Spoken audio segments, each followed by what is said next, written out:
Good afternoon, ladies and gentlemen, and welcome to the December meeting of the Planning West Committee. My name is Councillor Simon Coles, and I'm privileged to chair this meeting. We're not expecting a fire drill today, so if the alarm sounds, please leave the building by the exit doors, green exit doors, and the gathering point is at the rear car park, at the rear of the. The meeting is being recorded and will be streamed to YouTube. Therefore, any members of the public present should be aware that they may be recorded, even if they are not participating in the meeting. If this causes you any concern, can you please let me know now?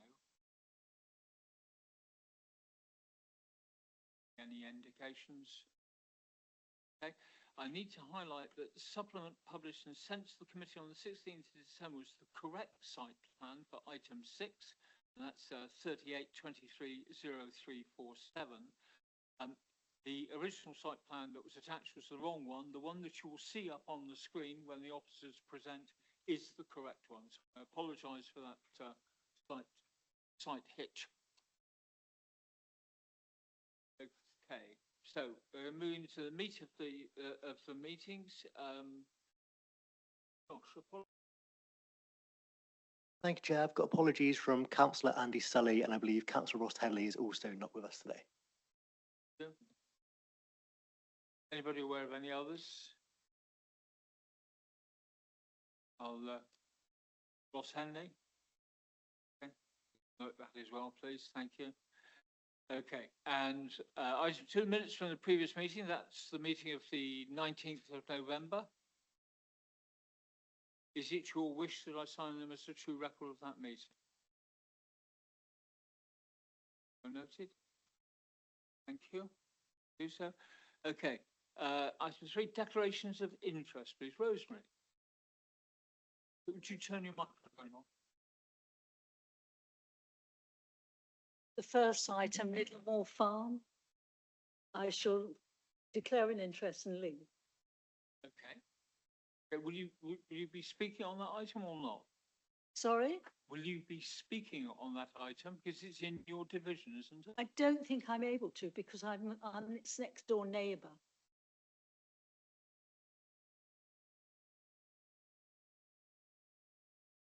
Okay. Any other declarations of interest? Will? Yeah, I've received an email from Lowell Holmes in relation to number 6. I also received a telephone call yesterday afternoon, which slightly nonplussed me because I wasn't quite sure of the purpose of it. I declined to enter into discussions about the application in front of us today.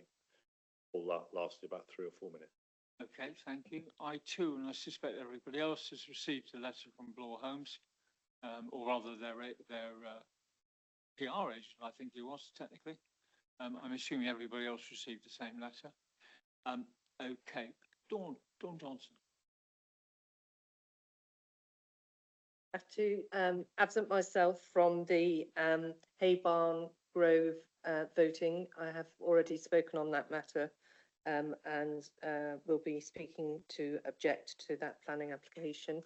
I understand I can no longer stay in the room to listen to the discussion, which is a great shame, as that would have been interesting, having been involved, to have heard what people's opinions were, but apparently not. That is the current legal advice and services advice that we have, Dawn.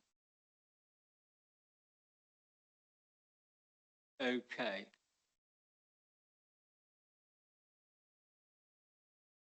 Item 4, public question time. Not aware of any. No, we've not received any late questions. No. Okay, in that case, we'll get into the meat of the meeting, starting with item 5, which is application number 3/30. Sorry. Oh, my apologies. There is one other item, and it's a quick update from Alison Blom-Cooper on the changes to the NPPF, which were announced a few days ago. Thank you, Chair. So yes, I just wanted to very briefly update members on the new National Planning Policy Framework, which was published last Thursday, 12th of December, and in particular to advise members before you make any decisions today. So the new NPPF confirms a new standard methodology for calculating our housing land requirements. The methodology is no longer based on household population projections, but on current build stock and an affordability ratio. As which was suggested in the draft, there was a proposal to increase the requirement for Somerset. This has been reduced slightly from the consultation so that it's now a 41% increase rather than a 46% increase. But what it means for us is that we need to provide 3,769 homes per year, and that's up from our current housing requirement of 2,669. That means that from a best guess estimate at the moment, that Somerset as a whole only has a 3.55 years housing land supply. We are currently doing some work to disaggregate that by the former district areas, but it looks for the purposes of this committee that that will not result in us having a 5-year housing land supply. That means that the tilted balance is in effect. So there is now a presumption in favour of sustainable development, although that has been amended slightly in paragraph 11D little 2 to say that we should now have particular regard to a range of things, including sustainability design and making effective use of land and affordable housing.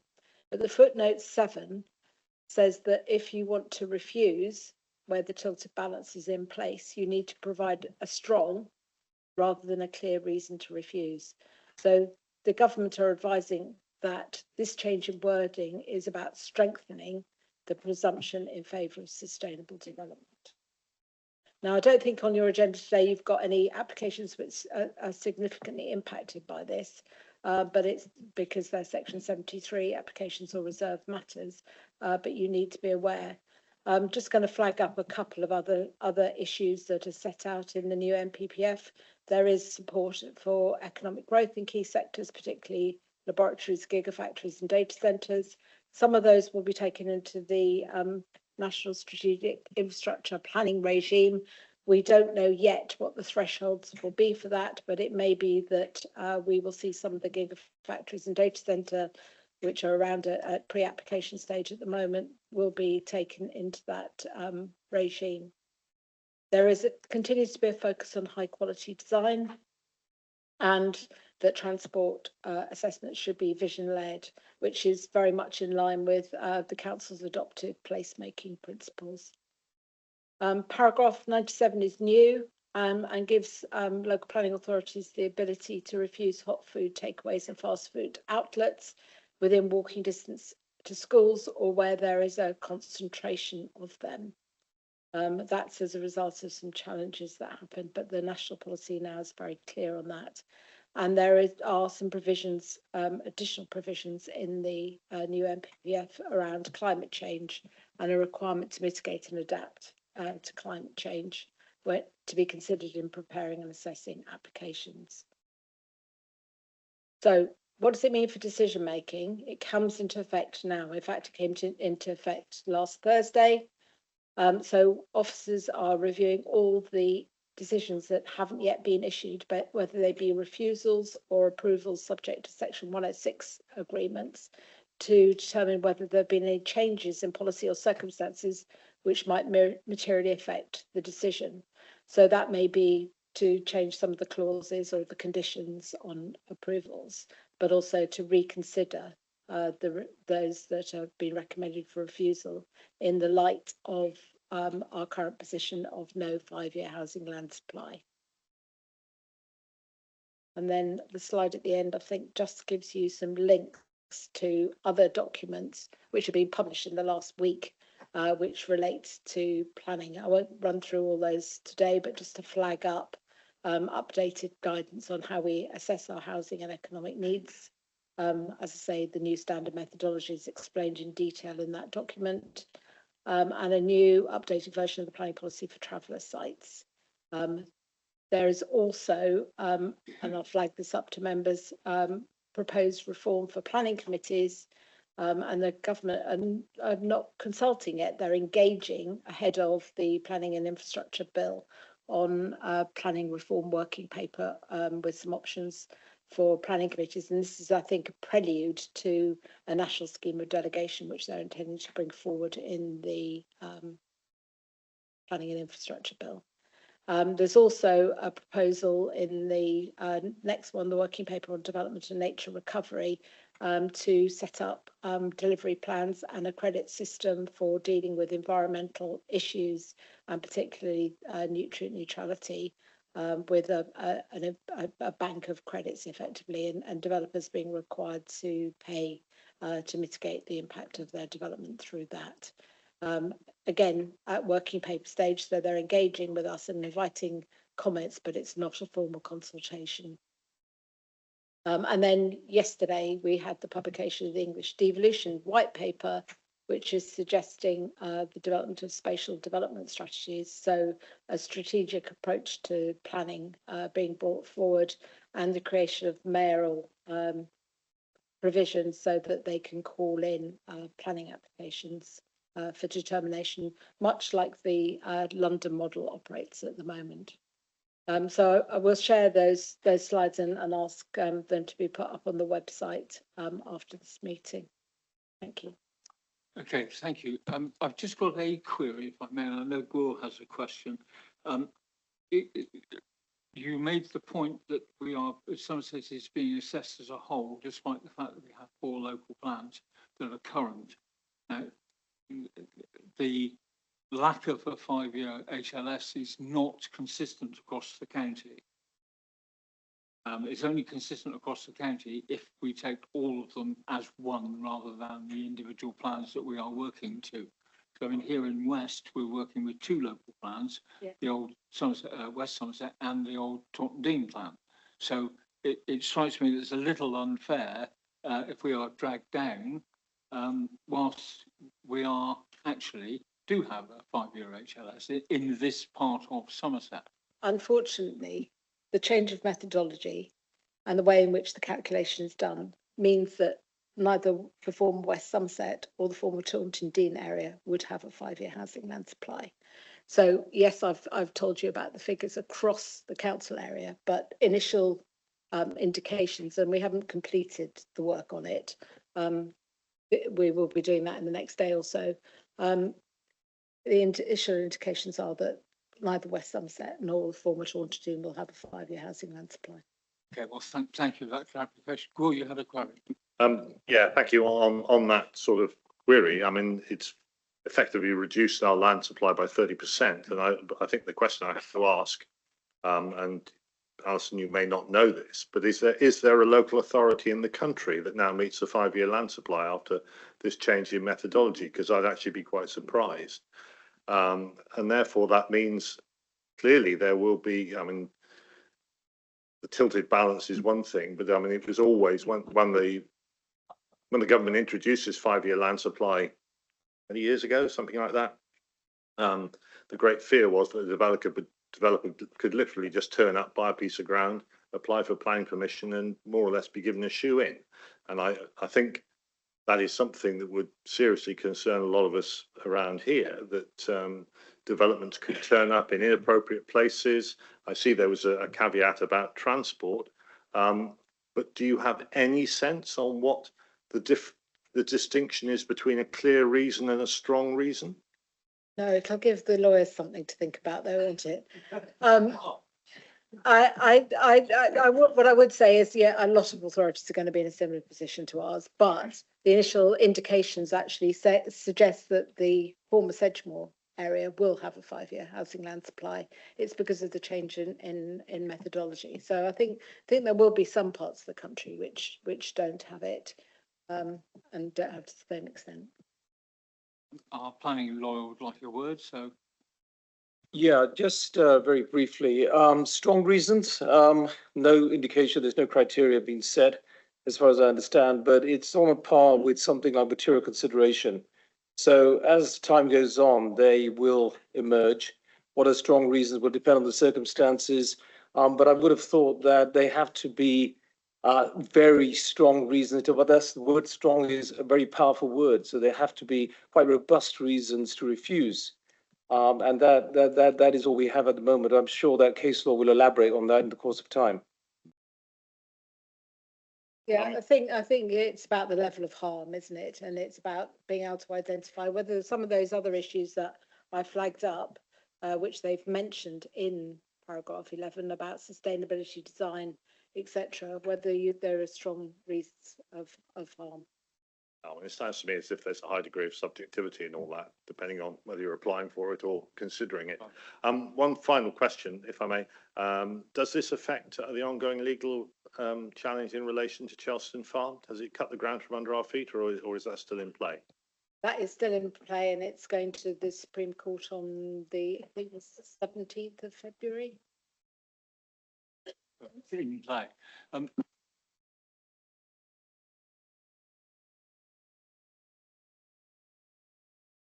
Is there anything in this about balancing with employment land? Because we end up with all the housing and no employment. That matter is really for the local plan, the new local plan. We will be looking obviously at the employment and needs in relation to housing as part of the local plan. We're about to launch the call for sites. There's been a soft launch already, I think, in the press. There'll be a briefing for members shortly after Christmas, and it will be formally launched on the 13th, the week beginning the 13th of January. We are going out for a call for sites, so that will help us inform the local plan in terms of availability of sites for all land uses. Just for clarity, it's a 6-week consultation, which is why we didn't do it prior to Christmas. We wanted to make sure that the festivities and New Year were over before we made the call for sites. I didn't want to lose a fortnight to people taking holidays.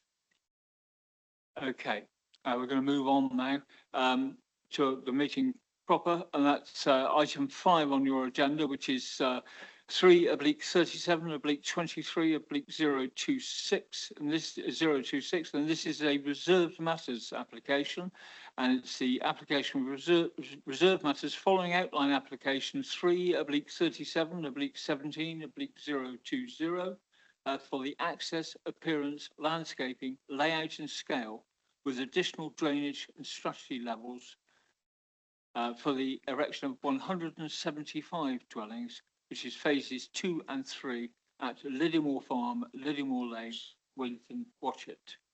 And the presenting officer is Paul Sherman. Good, welcome, Paul. Thank you, Chairman.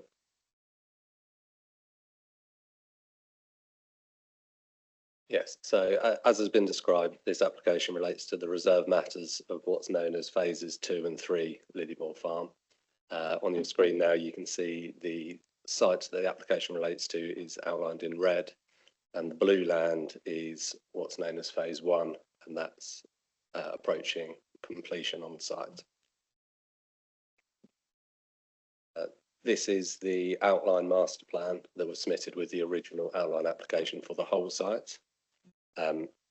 Worth noting that things like the quantum of developments, the mix of affordable housing and infrastructure has been agreed through the submission of the outline, and this reserve matters is just looking at the scale, design, layout and landscaping of the reserve matters application, which is outlined in red.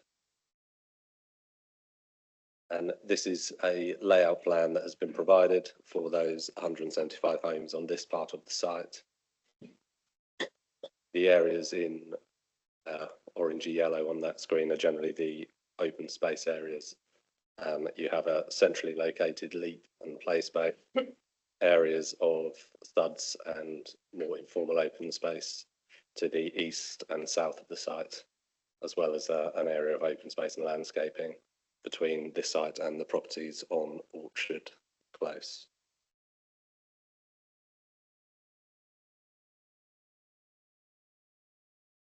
Sorry, there's a delay between my screen and up there. So this plan shows building story heights. So you can see that the majority of the light blue buildings are 2-story. There are a couple of green buildings which are 3-story on prominent corners.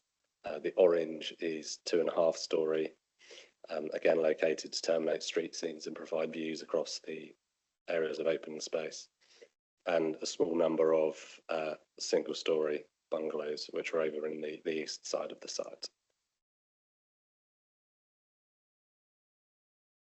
This is a landscape strategy plan. Apologies, it's not clearest on your screen, but it provides some more details of the landscaping of the site, the tree planting, the hedgerow planting, and the areas to be grassed and landscaped as part of the Reserve Matters application. Just take you through some of the house types that we have in detail on this application. There's an example of a single-storey building and a two-storey building. These are stone with brick detailing. There's another type of two-storey building shown there, and an example of a flat over a garage. This is one of the two three-storey buildings to the northern part of the site. It's articulated where it turns the corner in the street. And a couple of street scenes showing that three-storey building on the corner. The lower image, you can see there are some fairly significant level changes around the south side of the site, and shows how the buildings will step up with the change in levels. Another street scene there, which shows on the top a street along the view, and the bottom shows an intersection with one of the new streets proposed. Run you through some photos. This is a view taken from close to the entrance with phase 1, looking towards the entrance of phase 2, roughly where that close boarded fence is. If you can see, that is the boundary between phase 1 and 2 and 3. That's some of the properties that have already been completed on phase 1, looking towards phase 2 and 3 beyond. That is the access from phase 1 into phase 2 and 3, the application site beyond. Photo taken from a similar location, again, phase 1 to the left, and centre and to the right of the screen of where the houses on proposed phase 2 would be located. That's a view again from close to that access point, the transition between the phases of development, looking towards some of the newer properties you can see on the right-hand side, and hopefully just beyond the hedgerow beyond, you can make out the properties on Grove Close. And that's a photo looking in the same direction, but within the phase 2 and 3 site, looking towards those properties on Grove Close, and you can see the level rises towards the rear of the site on the left-hand side. And again, a similar location showing the current application site. That is looking through the phase 2 and 3 site out towards the boundary to the east. That's a photo taken along the access from Grove Close. There's a pedestrian link into those properties. The properties on the left are the first phase of development, and the land on the right will be developed for the second phases. Again, that's another photo showing how the level rises from that point in the site up towards the rear boundary. That's a photo along that access point, just showing some of the existing houses and the pedestrian link into the new development. And have a slide here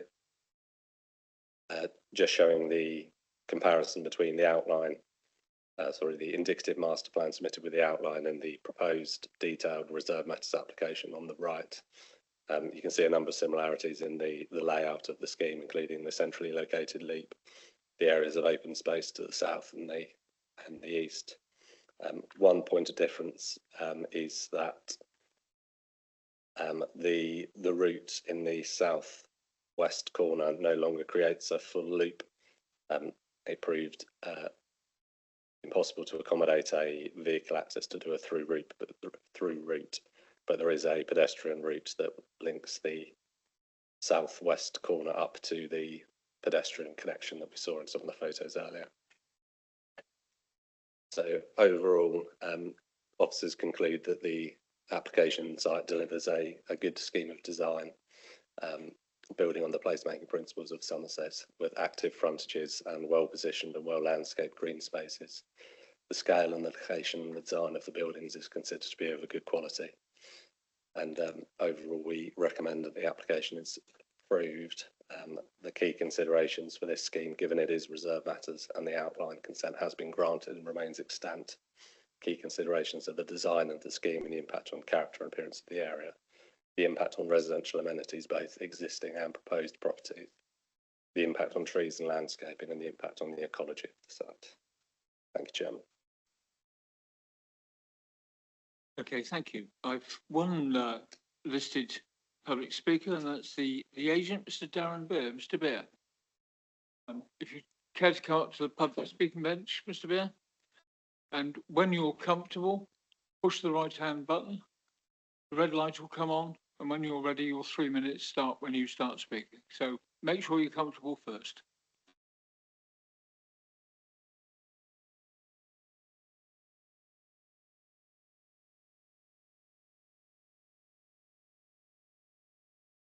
Many thanks for the opportunity to speak today. My name is Darren Beer of Focus on Design.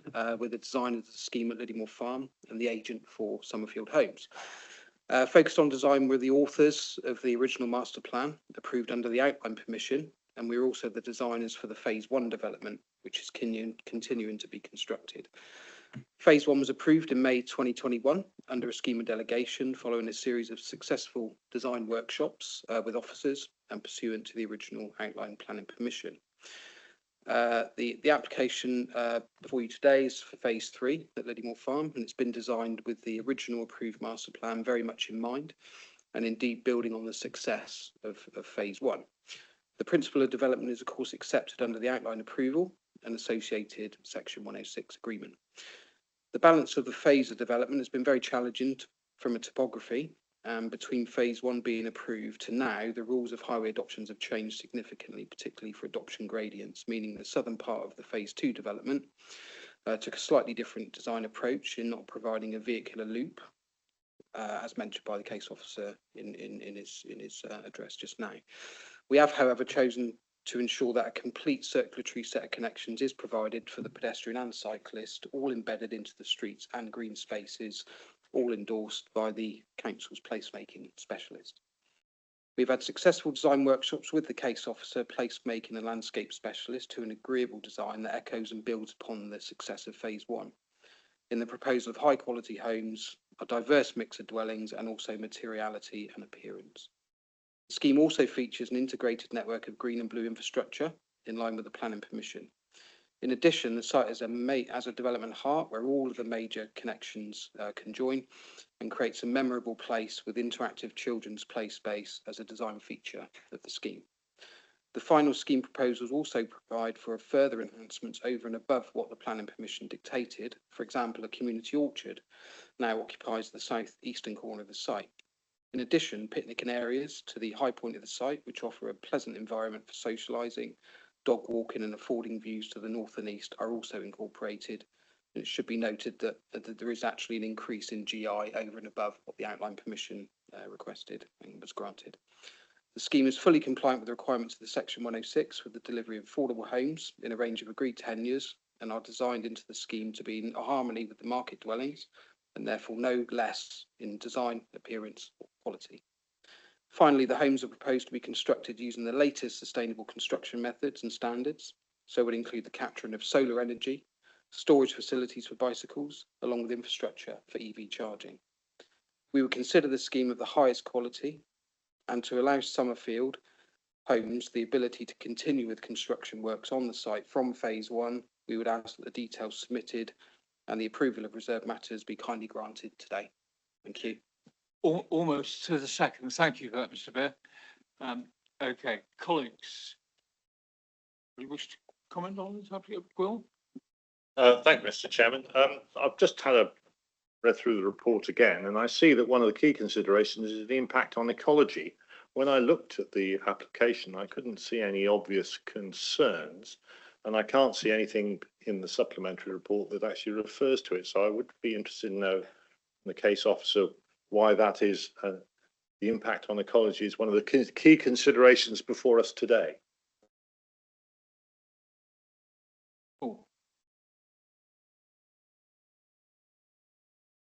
Yes, thank you, Chairman. Thank you for the question. Yeah, ecology is always something that's kind of key and forefront in our mind. It's the key considerations for this application are fairly confined and It's one of the ones to bear in mind. There are conditions, I believe, to ensure that the ecology is enhanced in accordance with suitable biodiversity. So we don't consider there's any issue with the ecology, but it is one of the things to keep in mind when considering this, that it will secure an enhancement. Thank you. Thank you. So it's an aid memoir rather than a concern. Okay, Andy Hadley? Thank you, Chair. I've just been looking at a couple of the objections that were put forward from the parish councils, and there seems to be a couple of common themes. One is the 18 visitor car parking spaces that are not visible on the plan. Are they actually included on the plan? And can that be clarified? And the other thing is about electrical car charging. Have they put any facilities in for car charging? They're not on a bus route, and you know, moving forward, we need to be more sustainable and have climate change in mind.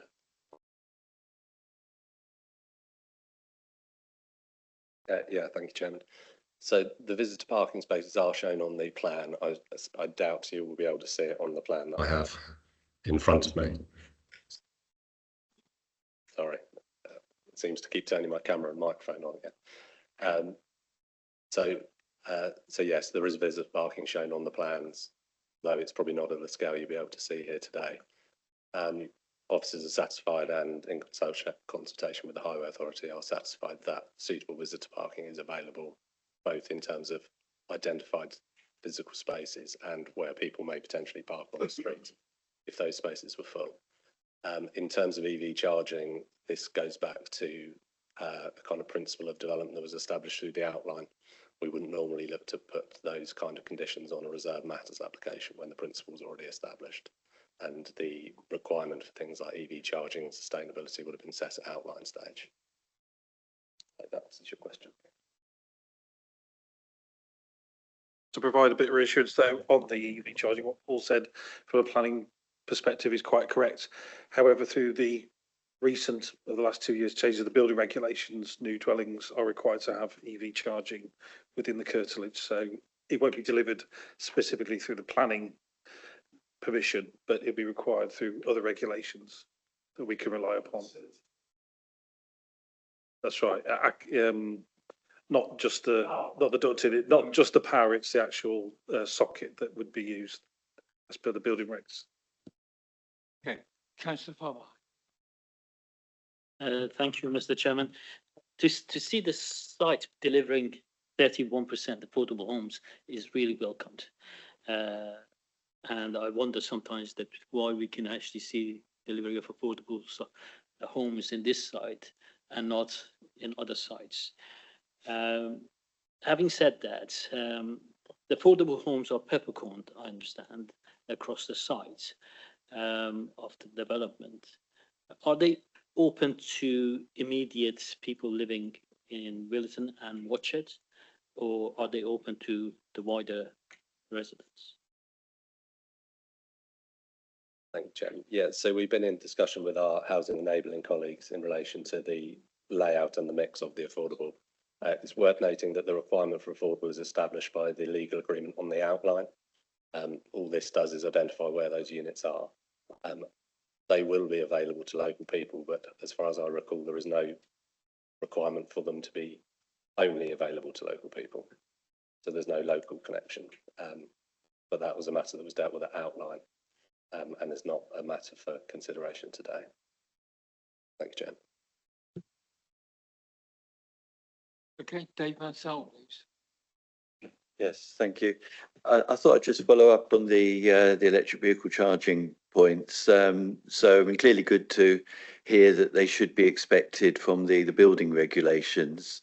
It is just such a standard thing that should be in there that, and I have seen that there's been sort of very half-hearted attempts at providing electric vehicle charging. You can provide it badly. And I do really feel, given the council's climate emergency declarations and so on, this is something that officers should be checking on as standard. We've got the climate positive planning policies that apply. So I would really like to know just a little bit of detail to be reassured that they aren't going to be properly provided. I mean, maybe the agent can do that, but really, I think these things need to be tied up when the application comes, and if there is something in building regulations, well, perhaps we need to be told the details so we can be really sure that they're going to be properly provided. Okay, thank you. Yeah, thank you, Chair. I mean, I certainly agree, you know, we need to be more proactive in terms of EV, things like EV charging within plots. As Paul said, though, unfortunately, the main planning mechanism on this site was the outline consent back in the day. Obviously, applications going forward, we would have more ability to require that and other sustainable measures through updated policies and guidance notes, and certainly in terms of requiring information when applications are submitted, we're certainly looking to step that up from early in the new year in terms of the sustainability credentials of applications. So in terms of the decision making today, you're only making a decision on the reserved matters, so the principles already been established where those kind of things would be tied down. My response was, you can take some reassurance of the building regs, we'll pick that up anyway. And what we can do, just for the absolute avoidance of doubt, is put an advice note on the decision notice to cross-refer them to the building regs requirement. But I can reassure members that we're not just laid back and relying on the building regs to do all of the sustainability measures for us. It is a planning function as well, but it'll be for new full or outline applications that we receive going forward, where we can take a tighter grip on that kind of issue. Okay, just before I bring you back in, Dave, I think Gary's covered the point by suggesting we can put an informative on it. Yeah. That's all I was going to say. David, you want to come back? Yes, if I may. I mean, okay, that's, you know, mostly fine. And I'd noticed the, you know, the advice note, so that's good.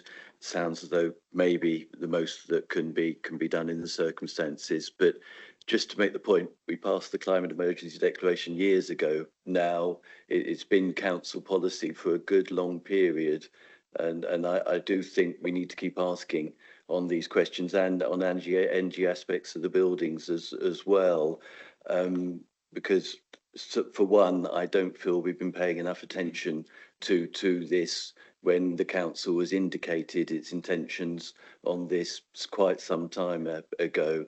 So the EV vehicles charging is just one example of that.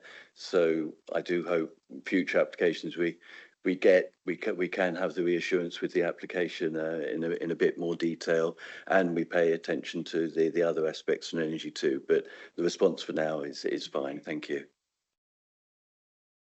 So I think I mentioned it in the updated NPPF. There's more in about climate change, and there is a requirement, or there will be a requirement to include a statement with planning applications around what mitigation and adaptation for climate change is. And that's something I'm going to pick up as to whether or not we include that in our validation checklist. Okay, I've got several more councillors who wish to speak. I'll go to those that haven't spoken yet first, and then come back for the second round for those that have already spoken. So the order is going to be Carol Ellis, followed by Stephen Pugsley, and then Will Wrenn. So Carol. This is a follow-up on the whole issue of climate change mitigation and sustainability. The speaker in his presentation referred to solar PV and some form of battery storage. I'm not going to get too excited because I know what else. You probably will just come back and say, oh, fabric first, bit better than building regs. But is there any indication on these homes? Are they going to have solar PV? What's the deal with them? How are they going to contribute to net zero? I mean, I'm assuming because there's no mention of net zero anywhere. It's not that this is not a net zero development. This is still imagining there's a planet B and very out of date. And I would absolutely echo Dave's, Councillor Mansell's strong urging taking advantage of any new weaselly words in an NPPF. We really need to be much stronger on this, because clearly you've gone back to the developer, the placemaking manager has said, you know, this is not adequate. We need, you know, we need this, that and the other. Community orchard wasn't there before. So clearly that we've gone back and said, improve this area and that area. But are we actually doing that in relation to energy use and sustainability? Because if we're not, we've had enough sort of tools and design guides and stipulations in place to really have been pushing a lot harder on this. So what's the state of play vis-a-vis the actual housing? Is it, I know the answer to this is going to be no, isn't it? But I'll ask the question anyway. Is it net zero? And yeah.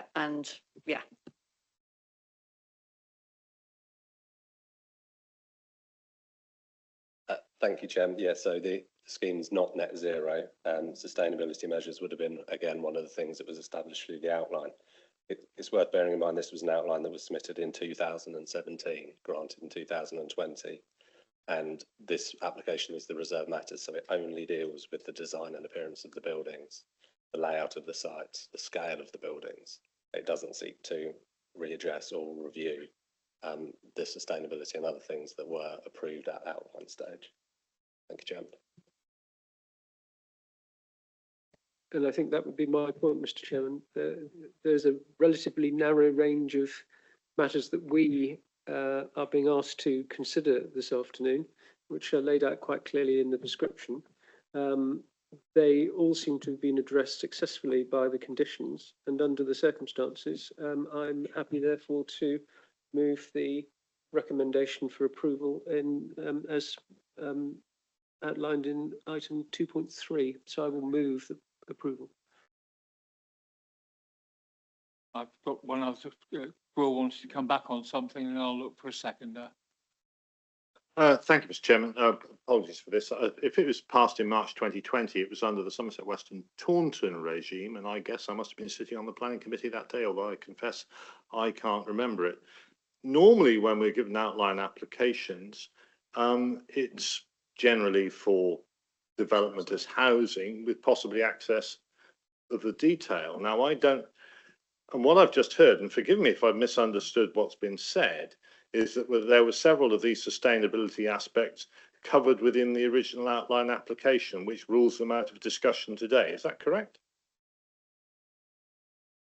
Yeah, thank you, Chairman. So outlines will normally include the principle of development, and so that's where you set your requirements for the details to be submitted later. This application deals with, as I've said, just the scale, appearance, layout, design of the site. There are other conditions imposed on the outline, things like there would have been ecology conditions, there would have been surface water drainage conditions, but they don't relate to this application in and of itself. There may be conditions on the outline which deal with those matters.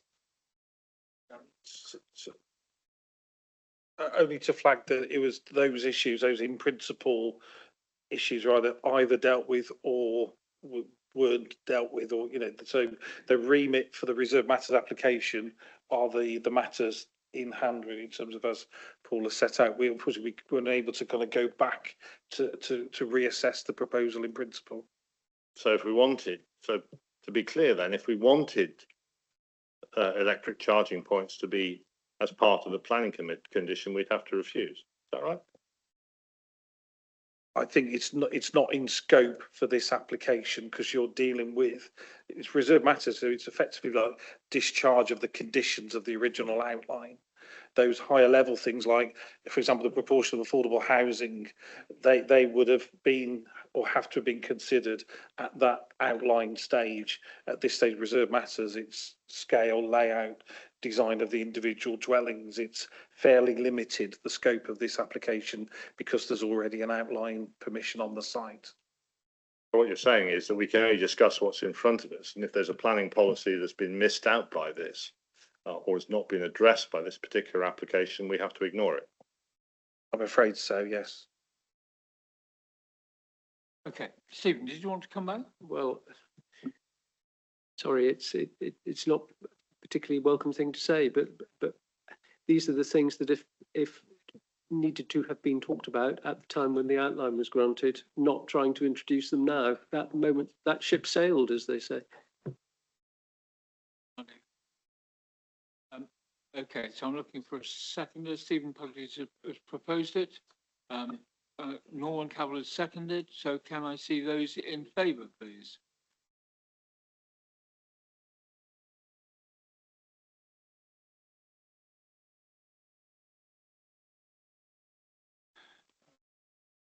Yeah.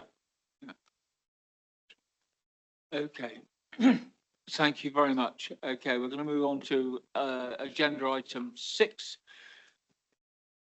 which is we're going to have a change of officer. So I'll just let the officer change. Where's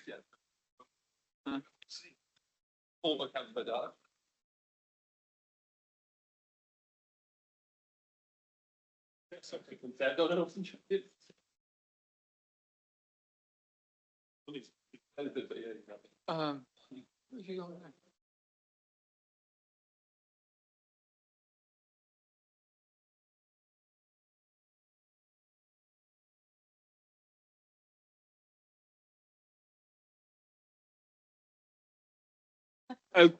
Okay, there's comment from members of the public, they're struggling to hear. Can we please get closer to the microphones and speak into them, please? Okay, we're having a change of officer, presenting officer. The new presenting officer is going to be Simon Fox. And this application is 38/23/0347. Is the land at Stapel Grove West. It's a section 37 application, which is a variation on conditions. David, thank you for bringing Rosemary back into the room. 73. Hmm? 73. 73, yeah. Oh, sorry. Yeah. It's a 73 application, not a 37. Trouble is, I'm reading the typos now. At the front. Yeah. It's a section 73 application, which is a variation of conditions. The presenting officer is Simon Fox. So we are all in the room. Simon, good afternoon.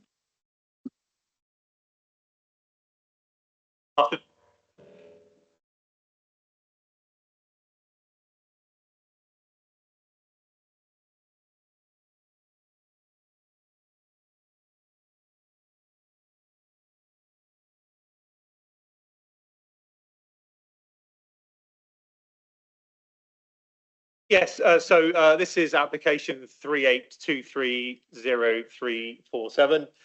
On the face of it, a fairly simple application to vary just 3 planning conditions to a historic planning consent. In this case, conditions 2, 24 and 25 to application 34160007. Now, 34160007 was the original outline consent for the Stapel Grove West urban extension. And this application seeks to vary 3 conditions that were imposed on that planning consent. So this is the red line for said Stapel Grove West application. This included, this red line is a slightly unusual red line insofar as it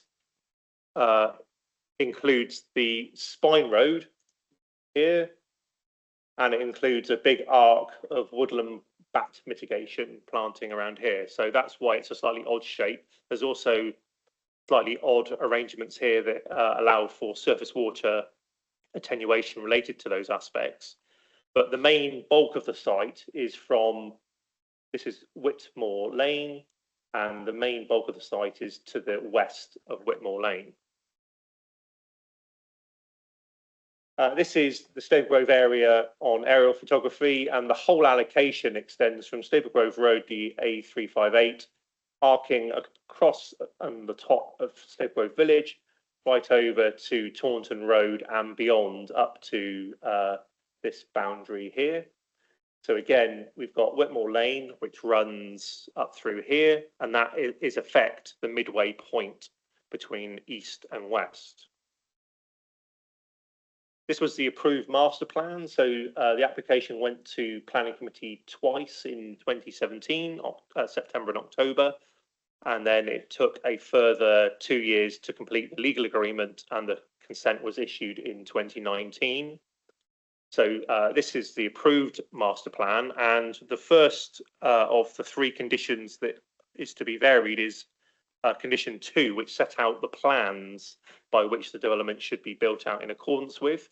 So that was the approved master plan. We now, and that's zoomed in on the western part. This is now the proposed master plan, which at first glance is very similar to the original, but there are some key differences, and these have been set out extensively in my report, primarily at the table that I've included, which goes through about a dozen variations from the original master plan. That's on page 34. It starts at 12.2. I can go through them all individually at length if you would wish me to, but hopefully you've all read my report thoroughly and understand what those changes are already. I will feature a couple of those changes in this presentation, though, primarily the delivery of the spine road and the other off-site changes that have been proposed. But suffice to say, for the master plan changes that are most noticeable, we've got the change of the employment land in the centre. That's moved from approximately here. So this has moved across into the heart of the site. And there's also a few changes to the green spaces, notably Village Green, which is this area here, which surrounds the existing Staple Grove Sports Ground. Other green spaces have actually largely increased to allow for extra surface water attenuation capacity. One of the other significant changes proposed by this application is to phasing. The mother outline consent sought to start development in the middle of the site here and then move back towards Staple Grove Road. This application seeks the opposite, to start at Staple Grove Road and move into the site, save for a last phase here, phase 4, which is also known as the Lightwood land, and that's the only land parcel, or the majority of this sort of yellow area. The majority of that area is known as the Lightwood land, which is the only pockets of the whole site that aren't currently under the control of Bloor Homes. The main changes to phasing have had a material effect on the requirement for the drop-down road, which was a significantly controversial addition and inclusion at the outline stage, and I'll touch on that a little bit more in a moment. So this is a comparison plan of the proposed master plan to the approved master plan, and it's these 1 to 12 changes that have been detailed in my report in the table that I referenced on page 34. It's page 76 it starts at. Oh, sorry. That's left. Of my report, yeah. Sorry. So just for reference, this shows the combined east and west master plans as previously proposed. But the reason for showing you this is to show the sort of the other side of the coin, if you like, the other wing of the butterfly. And this shows where the primary school will be located on east, and where the local centre and an additional pocket of employment land is to be located on east. So overall, you get the flavour of what the whole allocation is seeking to achieve.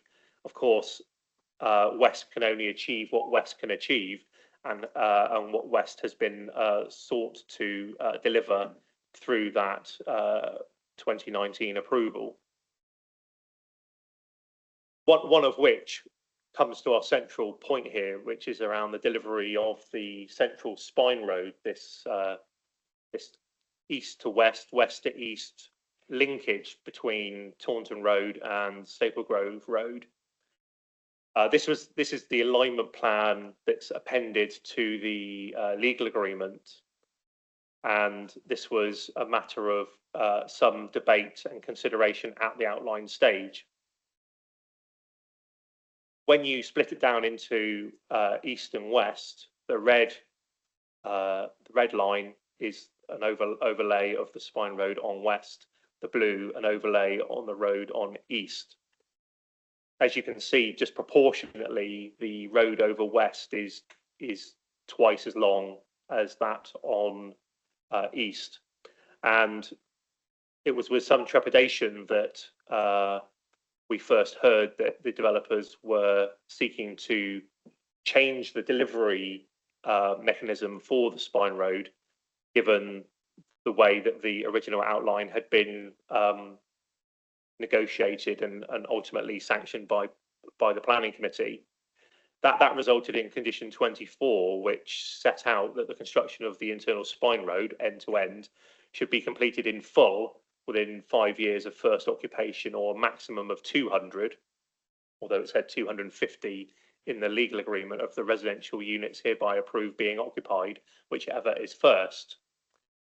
So in reality, that's 6 to 6.5 years from the commencement of development.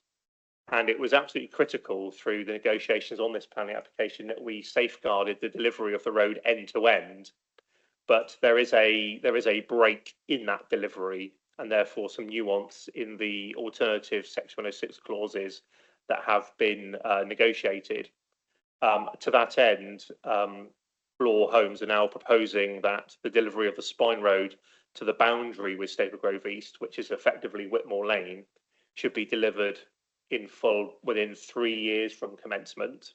So as you can see, that's 2/3 of the spine road. And then the insurance policy for the council and for the local community is that the remainder of the road over East should be constructed by the occupation of 525 dwellings on West, excluding the Lightwood land, or if the developer has obtained this land, then 605 occupations, and then constructed in 18 months. So we still safeguard our initial intention, which is to deliver the road end to end. But the way I've been describing this recently is that there's an acceleration on the first 2/3, and there's a slight delay on the last third. And I'll go through why we think that that's acceptable in this case. So that condition was constructed in the possibility or the scenario that Stapleford Grove East never came forward or never comes forward, and therefore there was a provision that Stapleford Grove West would deliver the road end to end. Now, obviously, with another 915 homes being proposed by Stapleford Grove East, there's the possibility, distinct possibility, that they will also deliver their road over their half within a reasonable timescale, meaning the end-to-end road is still achieved. And the reasons that we're optimistic that Stapleford Grove East will be able to consume their own smoke and deliver their own road, and therefore Bloor will never need to step onto East to deliver the remainder of the road, are for these reasons: that the land promoter, in partnership with Stonewater, have purchased the majority of Stapleford Grove East during 2024. They have a phosphate mitigation. Proposed in the form of a wetland via a pending planning application, which may well be before you, should it need to come to this committee by the spring. They've undertaken viability and application refresh work during the latter end of last year and through the early part of this year. They, as I said before, they have less spine road to construct, 740 metres on East rather than 1,400 on West. Access, as I've shown on the master plan, is required along the east part of the spine road early to the school site. And Stapleford Grove East still needs to come before this planning committee for a new resolution. East and West, both as separate applications, went to the same planning committees in 2017. They were both given a resolution to approve. West continued to have their legal agreement signed, and the decision was therefore issued. But East did not pursue the legal agreement. I think they sat back and waited for West to conclude. And around 2020 wasn't a good time to not have got that secured, because we went through a pandemic, and we also received the letter from Natural England, meaning that they have been delayed pretty much ever since. But as I'm indicating by this update slide and reasons for optimism, you know, we can now see that Staple Grove East will likely be reported back to this committee next year, and therefore they will have their own requirements stipulated upon them for their delivery of their part of the road, therefore not requiring Bloor to ever need to carry out that part of their signed legal agreement. And because the road on East is that much shorter, if Bloor are delivering 1,400 metres in 3 years, it's perfectly conceivable that East could be stipulated to deliver 740 metres in 1.5 years to 2 years. Therefore, if Bloor do theirs in 3 years and East do theirs in 2 years, that's the 5 years that was originally required by the planning condition. The other material factor in terms of what's going on in Staple Grove at the moment is the existence of the Housing Infrastructure Fund, which is a completely separate process and entity from the planning applications that are being dealt with by myself. The Housing Infrastructure Fund has been administered by a different officer with a different team supporting that officer, and has played very little to no part in the determination of this planning application. So the break, if you like, or the different approach to the delivery of the spine road could be considered by some as being a reversion, a dilution of the agreement that was originally reached when granting outline planning consent. So now we turn to what the other mitigating factors are that may win those people round and think that this is actually a good deal to sign up to. The first, as I've mentioned, is the removal of the drop-down road. This was the plan that was appended to the legal agreement, which shows how the drop-down road would connect into Corkscrew Lane.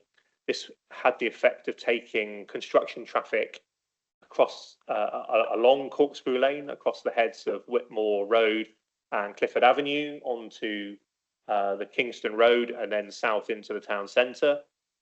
It's also quite an engineered design, as you can see, and the footway construction required the removal of quite a lot of roadside vegetation. You can also see that there were no left turns and no right turns included, so that traffic couldn't turn out of this road and go through Staple Grove Village. So it was good for the village, not so good if you lived along the eastern part of Corkscrew Lane. This temporary access was to be used for up to 5 years or 250 occupations until such time as the spine road was built end to end, and then this drop down road was to be removed. I think in the consultation that we've carried out in relation to this planning application, the removal of this one aspect of the application has been greeted with the most glee. And this just emphasises the point, really. These orange lines effectively indicated the construction traffic routings that would take place, and obviously they would be joined by construction traffic from east eventually, and therefore there would be significant construction traffic on the Kingston Road, which is now to be avoided.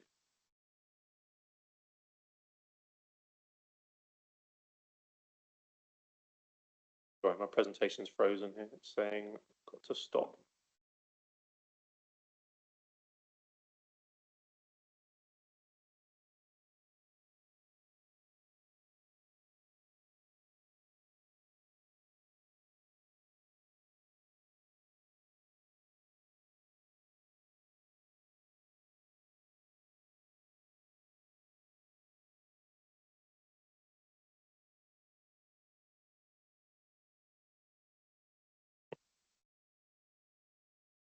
Sorry, it's saying on my screen that I've got to reload to display the presentation, but it's not reloading, so bear with me.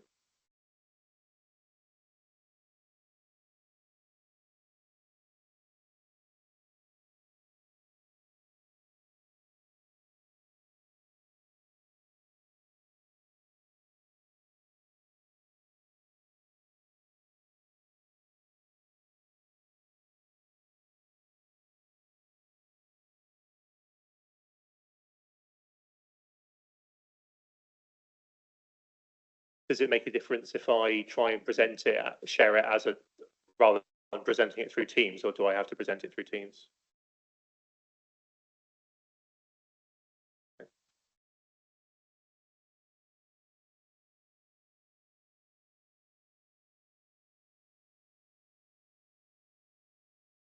Okay.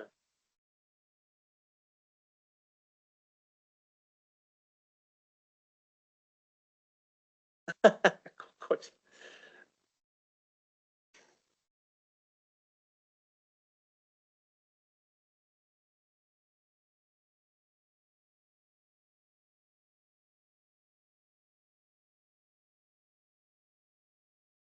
Sorry, I didn't mean just stopped. I mean,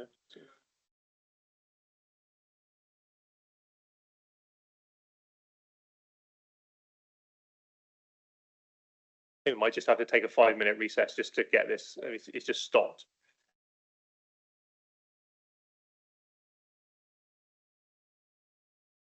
Okay, ladies and gentlemen, we appear to have fed the gerbil, so we are now ready to proceed. The gerbil is now willing and able. Simon? I've been called lots of things in planning committee, but a gerbil is the first. It's the gerbil that's been fed, Simon, not you. Right, You get your meal later. All right, thank you. As agreed. So thank you. Sorry for that small issue.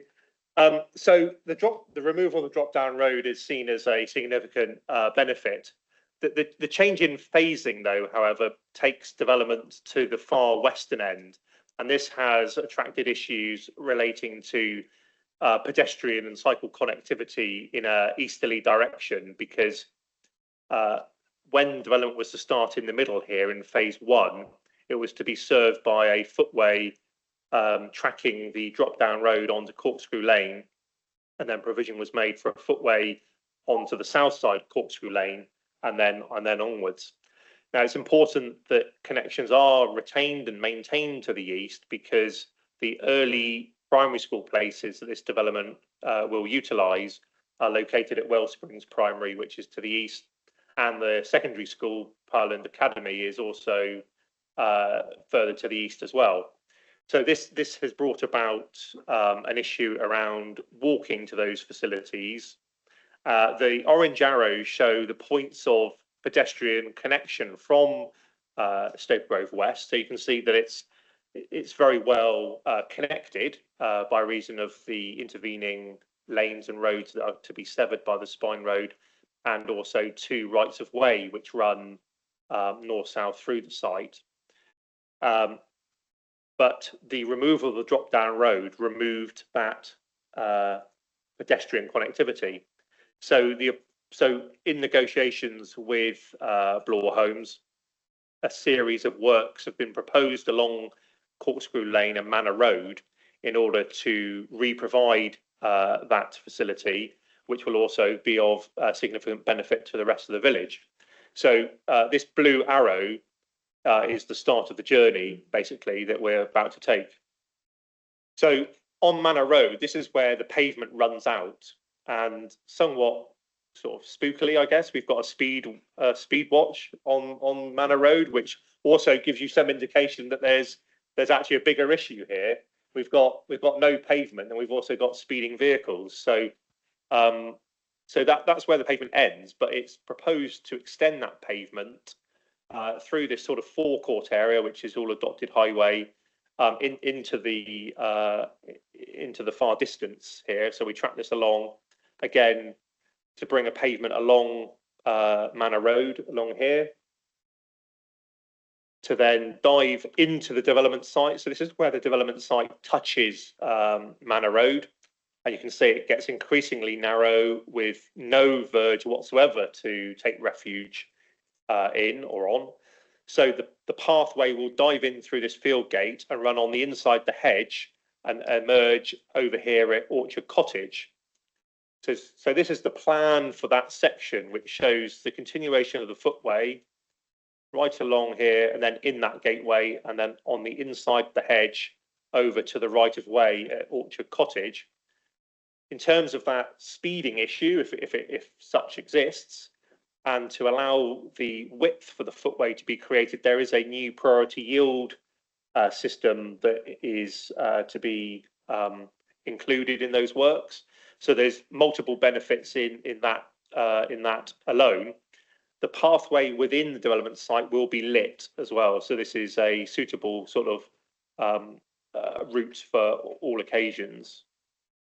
If we carry on though through the bends, and the path will be on the inside the hedge here, you can see why this is really necessary. You're dealing with both the narrowness of the carriageway and also the lack of forward sight lines for anyone seeing that you're actually in the road. And this continues up round the next bend as well. Now, it's here where the path will pop out the hedge by Orchard Cottage. But if we carry on along Corkscrew Lane, it doesn't get any better. And this is where the drop-down road was to emerge. So this is the section from this area back is the new section that we've now significantly improved through the plans that are proposed. And actually, as I remarked on the drop-down road plans, the creation of a footway along Corkscrew Lane here had the effect of removing all of this vegetation, which again, the minute I saw, I thought, well, that's regrettable. And the approach here is to bring a link across the field to save that vegetation being removed. So that just shows that footway again and what impact that would have had on the character of Corkscrew Lane as well as its function as a pedestrian thoroughfare. So what we're doing instead is putting a path behind Orchard Cottage. So you'll emerge here on the path that comes around this limb, shoot up to here and come round the back and exit at the same point on Whitmore Lane. Now this is across land that's known as the Baird land.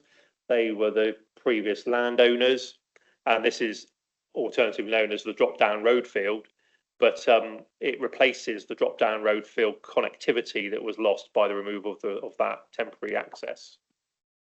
Then we go through it around our next series of bends, and this is the emergence of the first bit of footway on Corkscrew Lane on this journey. This is to be improved and lengthened to improve the pedestrian journey. And I think following a public discussion that we had a few weeks ago, the public view that this was a difficult point to cross has now been addressed by this plan, which shows the intention to put a crossing across that particular point. Now, this is shown as a zebra crossing, but the exact details of the crossing will be examined by the Highway Authority through the technical approval process. You'll appreciate that due to the bends, it is maybe not the ideal place to cross, but the idea of trying to formalise a crossing point here, hearing what local people have been saying to us, is something that both Bloor, and that's what it says in this small print effectively, it says every reasonable endeavour will be used to provide a crossing, depending on ultimately what the Highway Authority will allow Bloor to implement. So that feels like it's at least something to trade with, it's something to work on the back of to improve that pedestrian and crossing experience on what is a tricky set of bends and a tricky stretch of road. So what does this application do in terms of its adherence with the Garden Town movement? Well, primarily, the scope of this application is largely relating to the transport and the transport aspects of the original application. And of course, the Garden Town movement is very much in favour of sustainable travel, of green travel, of active travel. And these are just some of the snapshots from the vision to back up the approach that we've taken in trying to reconcile the change to the spine road delivery by investing more money and more attention in the pedestrian and cycle environment around this site. So I've given you the very local pedestrian improvements. These are now the more town-wide cycle improvements that will link Staple Grove to the town centre. And this has been facilitated by our Connecting Argyle Communities project, which was very much a response to the fact that when the original outlines for Cometro and the two Stoke Grove sites went through committee, there was very, very little to non-existent external cycle linkages out of those sites. So to give you a sense of, for Staple Grove, the two sites together, nearly 1,600, 1,700 homes had one off-site cycle linkage that would have cost £75,000 to improve. I'll just bear that in mind as I go through what we've now managed to secure. But to secure it, we've had to develop the policy which gives us the hook in which to ask for it. So for me, this has been a 2 or 3 year long game to get in a position to make the policy case to seek the money that we have.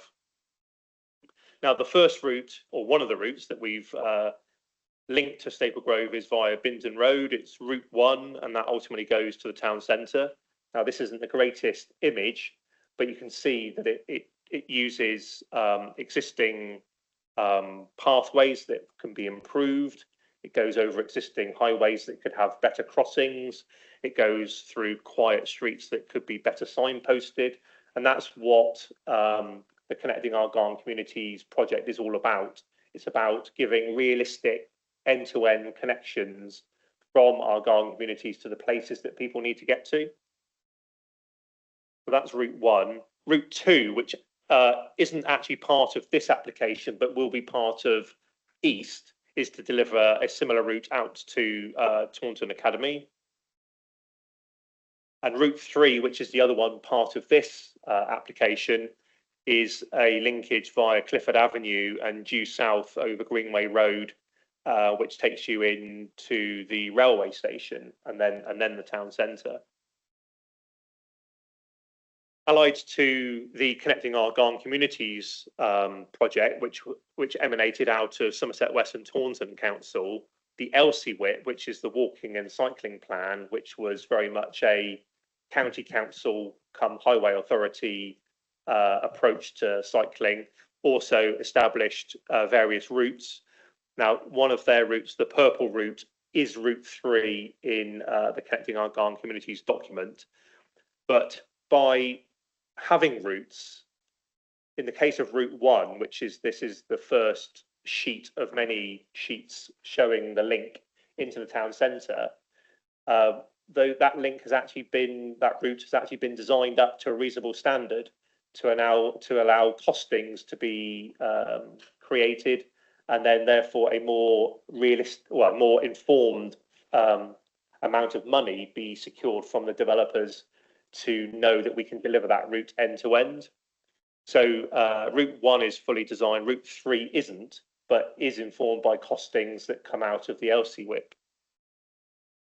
And this just gives you a flavour of one of the connections. So this is locally known as the Bonfire Field, and the Westing Way emerges down the boundary of this field out onto Manor Road. The idea is to either overlap or twin track in parallel a cycle linkage that comes out of the site, takes you down onto Staple Grove Road. Now, here is also the shop and post office, so there's also a connection there as well. But this route carries on through down to Bindon Road and then on to the town centre. So you will see in the Appendix 1, I believe it is. Yeah, Appendix 1 sets out the existing and proposed planning obligations, and for active travel and the facilitation of Route 1 and 3, Bloor Homes have agreed to pay 3.2 million towards active travel to ensure those routes can be delivered, which I would suggest is fairly game-changing money in the sense of cycling infrastructure in the town, and hopefully a scenario that can be repeated over the other sites should opportunities exist in the future. Just going back now to some matters within the application itself. the crossing of Whitmore Lane by the eventual Spine Road will only come when East delivers from the other direction to connect in. And therefore, for the interim, Whitmore Lane will connect into the end of the Spine Road.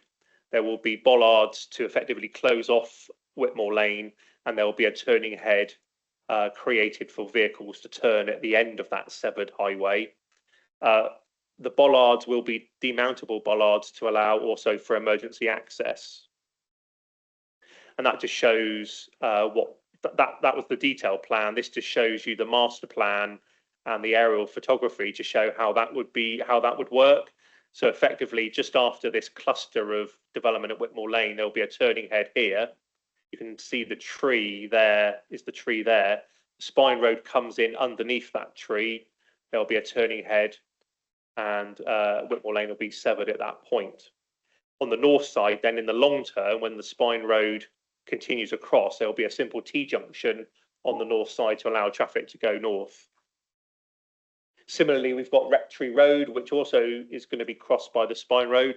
This shows effectively the same arrangement as I've just described in Whitmore Lane on Rectory Road. There will be a turning head just after these properties. You can see it here is the white turning head just after these properties. And then you can see that the Spine Road comes across here. Again, that will be severed at that point where the turning head is, and then there will be a T-junction on the north side of the Spine Road. One other change or renegotiation within the within Appendix 1 is relating to a youth-sized artificial grass pitch, which was included in the original master plan. So this is the original master plan on the far left. This is the pitch indicated, which was to be an artificial grass pitch. We considered that that wasn't the best use of space, that wasn't the best recreational sort of facility that could have been provided. And also the management of an AGP brings about quite a few different issues that would probably be best avoided. So we've reshaped the open space around the sports ground.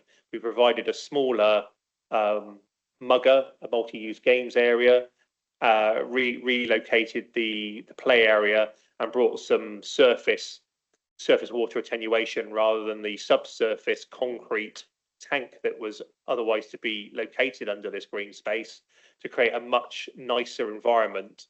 Also, the curvature of the streetscape will also add some character to this place. And also there are more distant views to the town from this position as well. So that should be a really nice space. Sport England did comment that they felt that the loss of the AGP was regrettable from a sort of something. Well, they felt that the downgrading of the AGP to a multi-use games area was not proportionate, and that there should be a financial sum also given, which Blore have agreed to provide, and that's I think 330,000. That will be spent on other pitches in the area, because this Staple Grove allocation in the eastern half already has pitch provision on the east side of Taunton Road. So those are some of the changes. There are lots of others, but they are extensively detailed in my report. In terms of updates, there has been a letter of support from PM Asset Management. They are the land promoters of the adjacent Staple Grove East. So they say that PM Asset Management Limited and Stonewater Developments Limited write to underline our support for the council's positive determination of the above application, which we understand is being considered in Planning Committee on the 17th of December. We have been working closely with Blore to ensure the necessary active travel linkages are achievable. That's the linkage over the Baird land, which is technically in East. And they recognise the grant of the Section 73 application would represent a milestone in the evolution of the allocation. The proposals put forward provide a very positive step forward in delivering the Staple Grove Garden Town, and we look forward to continuing to work closely with Blore as our proposals for Staple Grove East gain momentum. Please make the Planning Committee members aware of our support for this proposal. So that's PM Asset Management and Stonewater. There is, well, there's an addition to the heads of terms table element 2. I think it refers to a plan to be attached. The plan is now 01 section S73201 Rev B. That's the crossing plan that I showed you earlier in my presentation. We've also received comments from Taunton Town Council who support the application. Members seconded the comments made by Councillor Ed Furman that were submitted to the case officer. Members also highlighted the importance that was ensured that public areas and public roads were completed at the earliest stage possible. Historic England, no objections. Sport England made that point about the revision of the AGP to a mugger, but have also asked for an earlier trigger than has been agreed. I think I've taken the view that the trigger that has been agreed is adequate, and they were only proposing about 50 dwellings fewer. So I don't really see the difference really, or the point of that. There is an issue though with ball strike from the cricket square of the adjacent Stapleford Grove Sports Ground, which remains a concern. And I've detailed that in my report also, suggesting that the developer is fully aware of that potential issue. It will be a material consideration in the layout of future reserve matters applications, and therefore underpinned by a suitable report showing or indicating how far someone can actually hit a cricket ball from this particular square. We will redesign the arc if necessary. I suppose it depends who's hitting it, I guess. We've also received comments from the LLFA. They have no objections, subject to adherence with the planning conditions that were imposed on the original outline and will be brought across onto this new replacement outline application. So as we've heard earlier in this meeting, there has been an update to the MPPF. The main aspects that relate to this plan application are the greater emphasis for vision-led approaches to transport planning. So I think this is a very good example of that, by not being a slave to a road, but also seeing the benefits in walking and cycling and investing massively in them. There is the change to paragraph 116, which members will have been aware of previously when considering highways reasons for refusal. But again, that's not seen as being enacted in this particular circumstance, given my positive recommendation. So talking of which, it was a 6-part recommendation to grant that planning permission be granted, and officers being given delegated authority to grant conditional planning permission, subject to no objections being raised by Natural England to the SHRA. We haven't heard back from Natural England yet, so that's still ongoing. We have heard back from the LLFA as reported, so that can be struck through.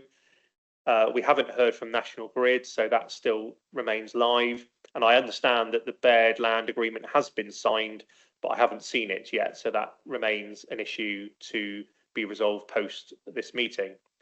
Now, subject to those matters, it's recommended that the conditions in Appendix 2 or any other amended conditions necessary in respect of securing phosphate mitigation, and I've added and tweaked the recommendation slightly, or any in response to the National Grid comments, plus the variation of the Section 06 legal agreement as detailed in Appendix 1, that the application should be approved.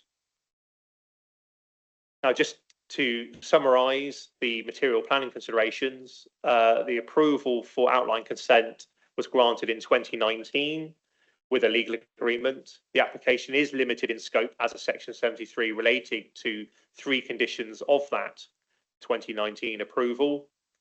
That this approval will aid the delivery of Stapleford Grove West, that any perceived negatives regarding the delay in delivery of the entire Spine Road that's meant to be more than mitigated. There is a transformational active travel contribution, which will also benefit all the residential areas that adjoin the routes, and it transitions the site in part from the approved urban extension to the desired Garn community. Thank you, Chair. Okay, thank you very much, Simon, and thank you for all the work you've done on that. You've obviously spent a great deal of time in negotiating to make those significant changes in this application. Okay, I have 6 public speakers on this. I'm going to take them in the order I've been given the list, and they start with David Northey, please. Mr. Northey, if you care to come to the public speaking desk, get the microphone fairly close to you, sir. Push the right hand button, the red light will come on, and your 3 minutes starts when you start speaking. There we are. Hello, my name's David Northey. I'm from the Somerset Bus Partnership. We work together with Somerset Council, the transporting team, and bus operators across the county to deliver a sustainable transport system that is fit for the town and for the county itself. So we've been working for the last 2 years. So we didn't come along until after this planning application had started. So I'm really keen on the active travel part of it, of which access to buses is part of active travel. Now, the plans don't really show much detail for me on how people are to access the bus network. The nearest bus stops to this end are by Staple Grove Post Office, where the 28 passes by, which is already full by the time it gets to this part of Taunton. If you look at the other end, the number 23, which goes to Kingston St Mary, only operates 3 times a day, Mondays to Fridays, and it's not really an alternative solution. What we need really is a bus network to serve this part of Taunton, this development from day one. We've got the cycling, we've got the walking, all well and good, but on a day like today, bus travel is really the alternative access to travelling around the town. There are bus stops shown, but as I've spoken to Simon earlier, that there's no detailed plan of any timetables or how the area might be served by public transport.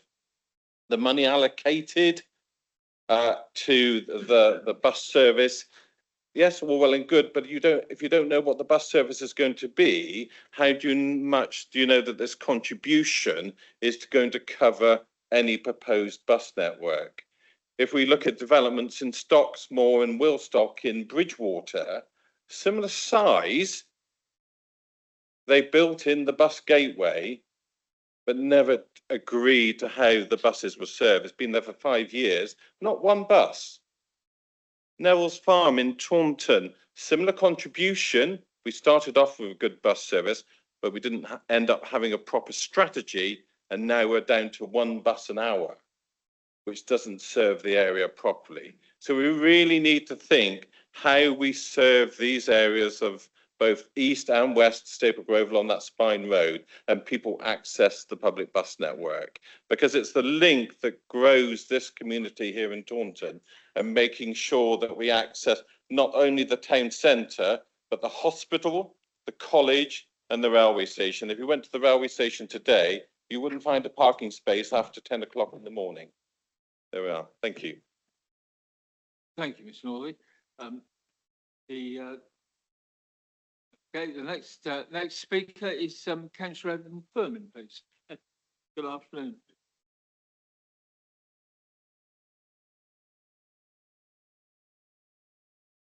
As you know, 3 minutes begin when you push the red button, nice and comfortable. Thank you. Yes, I'm Councillor Edward Furman, Taunton Town Councillor for Staple Grove.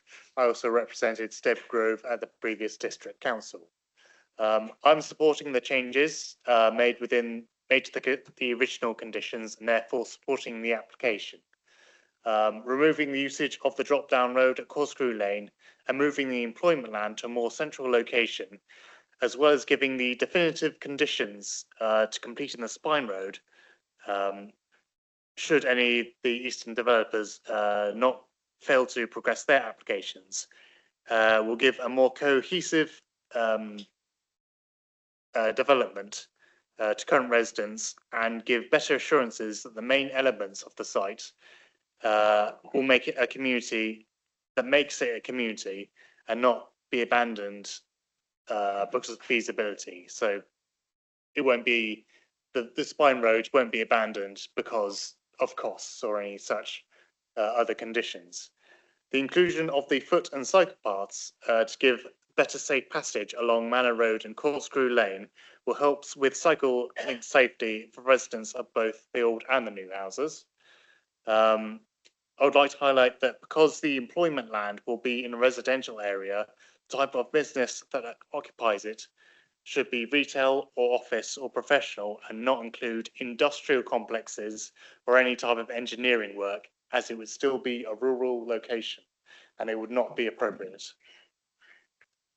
I believe there are still chances for the lead planning authority, transport authority, and any future management authorities of the development to further connect the southern parts of Staple Grove, such as Shoal Park and Hudson Way, to the new site, either by traffic calming or possibly over bridges, so that it bypasses the A358 Staple Grove Road. For now, the traffic lighted entrances that will be the start of the development will provide a safe route in and out for both cars and cyclists. So I ask for the committee to support the application. Thank you.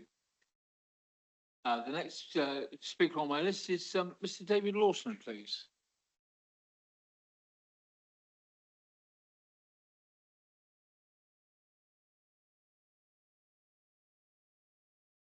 Microphone is on, so when you're comfortable, start speaking. Your 3 minutes Thank you, start Simon. when you start speaking, Mr. Lawson, and welcome to the committee. Press the right hand one. Hi, good afternoon, councillors and officers. I'm here representing Rosag, which is residents of Staple Grove. My newsletter goes via email to 68 people, which equates to over 100 residents, and virtually all of them are living very near the development site. Firstly, the overwhelming majority are relieved that the access to the site would no longer be via a drop-down road off Corkscrew Lane. Secondly, we are pleased that Bloor Homes executives and your major projects officer are engaging with local residents and groups. The benefits can already be seen with the work with the cycling group TAC, which is finding ways to develop active travel. The work to design the optimum connecting routes from the urban extensions to Taunton, linking up with Clifford Avenue and Bindon Road, could make a real difference. However, it is vital that an effective link is available from the new estates to the town centre very early as houses are constructed. There are, though, a number of concerns regarding the proposed infrastructure changes. Two examples are: one, residents along Whitmore Lane do not like the new idea to urbanise their lane by street lighting. Residents on and off Rectory Road are concerned about the resiting of a light industrial estate from Staple Grove Road to be near Rectory Road. However, the biggest concern I've had is the concern of the risk of flooding and what might go wrong with attenuation ponds. There is a real risk of flooding downstream as water runs off the Quantock Hills. Attenuation ponds over time accumulate sediment and debris and can get overgrown. They also become polluted by a variety of substances. All these things would impede their capacity to retain and release water efficiently. Corkscrew Lane and Rectory Road already at times have flooding issues, and 18 months ago, Wessex Water indicated that sewers were antiquated and inadequate in Staple Grove West area. I would ask Plans Committee to ask for assurances from Bloor Homes regarding any downstream flooding problems, and not for Bloor Homes to get out of any responsibility by setting up an independent, poorly financed maintenance company. Many also believe that the estates must be designed for optimum rainwater harvesting and grey water recycling. Thank you very much. Thank you very much, Mr. Lawson. Dixie Darch is the next on my list. Dixie, welcome.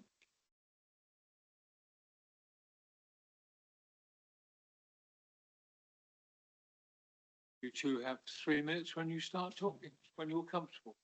Okay, good afternoon, everyone. I support this application for a variation of conditions relating to the Staple Grove West development. Much has changed since the original Section 106 agreement in 2019, and there have been a number of challenges. I know that the case officer has worked hard in the negotiations with Bloor Homes following Redrow's withdrawal and has kept local councillors, and I was one of those until October this year, informed, along with the two residents' associations, and that has been very welcome. I think all of us being kept in the loop. To my mind, there are a number of gains in the new proposal. Some of these have been mentioned by other speakers. The most obvious of these is the removal of the drop-down road, which was universally unpopular with residents, made possible by commencements of building from the west. Significant improvements to active travel provision have been made to the Spine Road in line with LTN 120 requirements, and the addition of a safe pedestrian route in the part of Corkscrew Lane where it is currently lacking. I dice with death on a regular basis along that bit of road. Contributions to the implementation of some of the Connecting Our Garden Communities active travel routes are also welcome, along with improvements to the Clifford Avenue cycle route rather than Gypsy Lane as suggested by TAC. Also, increased sizes of some of the park areas linked to more robust flood attenuation are also gains. The big issues here, however, are changes to the requirements to deliver the Spine Road and provision for the primary school, both areas of concern for residents and a consequence of separate developers for East and West. Appendix 1 sets out the revised requirements for both of these and what I call safety net agreements should the Eastern development not proceed, something which at this stage appears unlikely, but it's a risk that can't be ignored.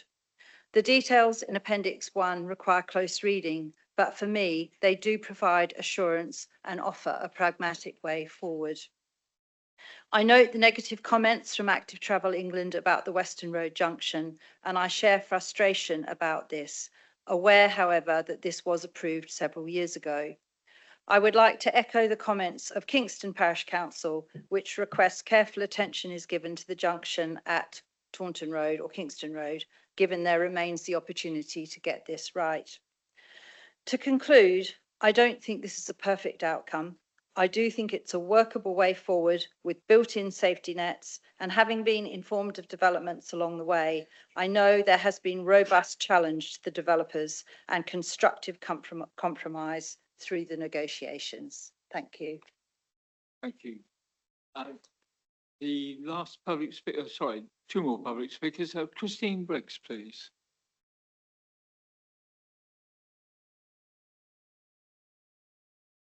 Again, when you're comfortable, if you push the right-hand button, the red light will appear, and when you start speaking, your 3 minutes begins. And welcome to the committee. Good afternoon. My name's Christine Briggs, and I've lived in the Staple Grove area all my life. This area is very precious to me, and we must ensure that the development is sympathetic to the beautiful Rag Hill area it joins, looking across to the Quantock Hills. As you know, Taunton has been designated a garden town, and this development should reflect that. Although I've been totally opposed to the west part of the development since its inception, I do accept it will be coming, but we need to make it as good as possible. This whole development has been in application for in excess of 14 years now, and most residents, quite frankly, are housing weary. Many people thought it had even gone away. There haven't been many comments regarding this application. It's not because people do not care. It's just because people no longer feel any notice will be taken of their concerns. After all, many of us stood up in Castle School and then the cricket club, and no notice was taken of anyone by the then council. On a positive note, I am very pleased that the drop-down road is no longer being pursued. It was going to be particularly terrible for the residents of the Whitmore Road, Clifford Avenue and surrounding roads. I'm also pleased to see that there is a footpath planned from the existing footpath near the cricket ground, which has been detailed by Mr. Fox. Currently, it's very dangerous if you're trying to walk along that corkscrew bit. I am opposed to moving the employment land from the original location near to Staple Grove Road right to the middle of the village by Rectory Road. It is totally inappropriate site to have businesses, possibly even small factory type businesses. No one knows what will be there, although we are currently assured that they will only be 2 stories high. Sadly, I do not feel any assurances are likely to be honoured in the future. It would be much better if the employment land remained at its original location. Mr. Fox said that it's likely there'll be around 50 houses built a year. With 713 houses being built in total, that makes it another 14 years to complete the West development. What a long time to expect adjoining residents to live with the noise, dust, etc. The east part is another 915 houses. If they follow the same pattern, then how on earth long is that going to go on for? Now, please, when making your decision today and your future decisions on planning applications relating to this huge development in such a lovely part of Taunton, just give some thought and be sympathetic to the people, your electorate, who are going to have to live with and through this for many years to come. Thank you so much. Thank you for your time and your comments. The final public speaker on this item is Mr. Mike Curtin, please. Who's the applicant? Mr. Curtin? Again, sir, when you're ready, when you're comfortable, the red light is on, so you just need to start speaking when you're comfortable and set. Yeah, Good thank you. afternoon and welcome. Thank you very much. Thank you for giving me the opportunity to speak today. My name is Mike Curtin. I'm the Planning Director for Bloor Homes, who are the applicant and owner of the land in question. As we've heard, outline permission was originally granted for the western part of this site back in April 2019. Bloor Homes themselves acquired the site in 2022 and began detailed and constructive discussions with council officers to unlock the delivery of much needed homes and affordable homes. Much has changed since April 2019, as you can imagine, over 5 years ago, and it was clear when acquiring the site that the drop-down road at Corkscrew Lane temporary access was very unpopular locally. This revised application seeks to remove the Corkscrew Lane access and bring forward a main site access sooner via the A358 Staple Grove Road junction and remove construction traffic from Corkscrew Lane. As a result of our discussions with officers, the master plan has also been amended to improve the provision of key public open spaces within the site. The officers' report has listed 12 main master plan changes that are described in detail. All of these changes will result in a positive change to the scheme in line with the council's placemaking and garden community principles. Active travel, as we've heard, is now a requirement since the previous outline permission was granted, and we were committed to providing a number of new pedestrian cycle routes to the town centre and other locations. In response to comments from another speaker, I'd like to clarify that the current 106 requires east and west combined to provide £850,000 towards bus services locally. In terms of other benefits from the scheme, they're detailed in the officer report. We've got the bonus of the additional cycle routes, which is £3.2 million in total, and which provides additional active travel benefits. Crucially, as we've heard, the delivery of the Spine Road to Whitmore Lane is now proposed within three years of commencement, compared to the previous scheme, which potentially would allow up to 5 years from commencement of development. So the improvement to that link is greatly improved. Section 106 obligations have approved, as we've heard, across the board, including primary school contributions, and which have been accelerated based on the current consent. As we've heard, we've committed to working with the council to help deliver the 14.24 housing infrastructure funds and working with the council constructively to deliver that within the timescales specified by Homes England. All the changes you've heard designed today are designed to unlock the scheme quicker than is currently outlined under the current consent, and we've worked with officers tirelessly to deliver the scheme before you. On that basis, Chair and members would commend you to endorse the officer recommendation before you today. Thank you, Mr. Curtin. Mr. Fox, is there anything you wanted to come back on? Sorry, I Josh?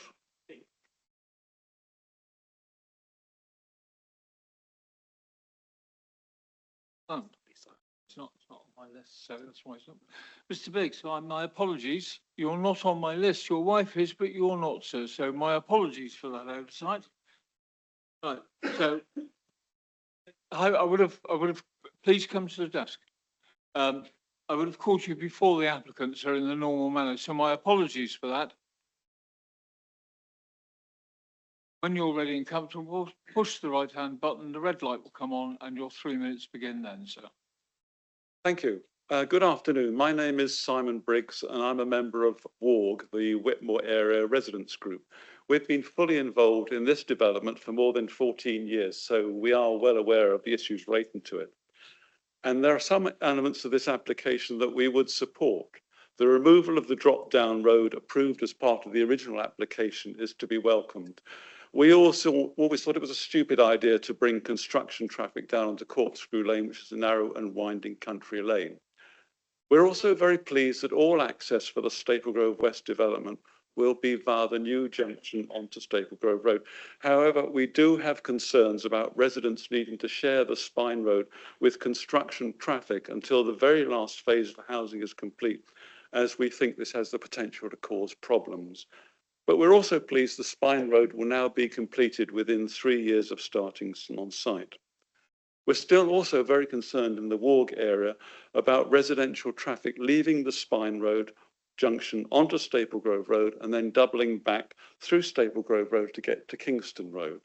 We already have rat running through the roads off Corkscrew Lane, which does cause us a lot of problems. Mr. Fox recognises that this in his report, although he does consider it will only be for a limited period. We also object very strongly to Blaw's proposals for Whitmore Lane, which have been previously referred to. Whilst we support the idea of a quiet lane, we cannot agree that it should be lit with street lights. This is a narrow country lane without footpaths. It should not be used as a major footpath access south from the development. The council has proposed improved footpaths along Whitmore, along Manor Road and Corkscrew Lane, and we would support this as it is much more sensible. Quite apart from any other considerations, the council's ecologist has indicated lighting in this area should be minimised. Firstly, because Whitmore Lane will be in the extended Staple Grove Green Wedge, and also because it is a key bat flight path, as I know from my personal experience. I know this isn't part of the application before you, but I would press for an extension to the Staple Grove Green Wedge to be in line with the proposals from what was then Taunton Deane Borough Council back in 2012. Consequently, I believe that no housing should be approved in the parts of Staple Grove West and East between Whitmore Lane and the line of poplar trees to the west. We also do not support the proposal to move the area designated as employment land nearer to Rectory Road. This does not appear to be a site best suited for this when we have no knowledge at this time of what sort of businesses are going to be there. They will also need deliveries of various sorts, bringing commercial vehicles into the heart of the development. Whatever Blaw may say in this submission, we believe that this proposal is driven purely by financial considerations and not the best design of the project. Thank you for your time. Thank you for standing your comments, Mr. Briggs. Mr. Fox, was there anything you wanted to come back on? I think I will comment on the employment land because I think nearly all of the speakers referred to it. So the approved master plan showed the employment area here. So as far as the development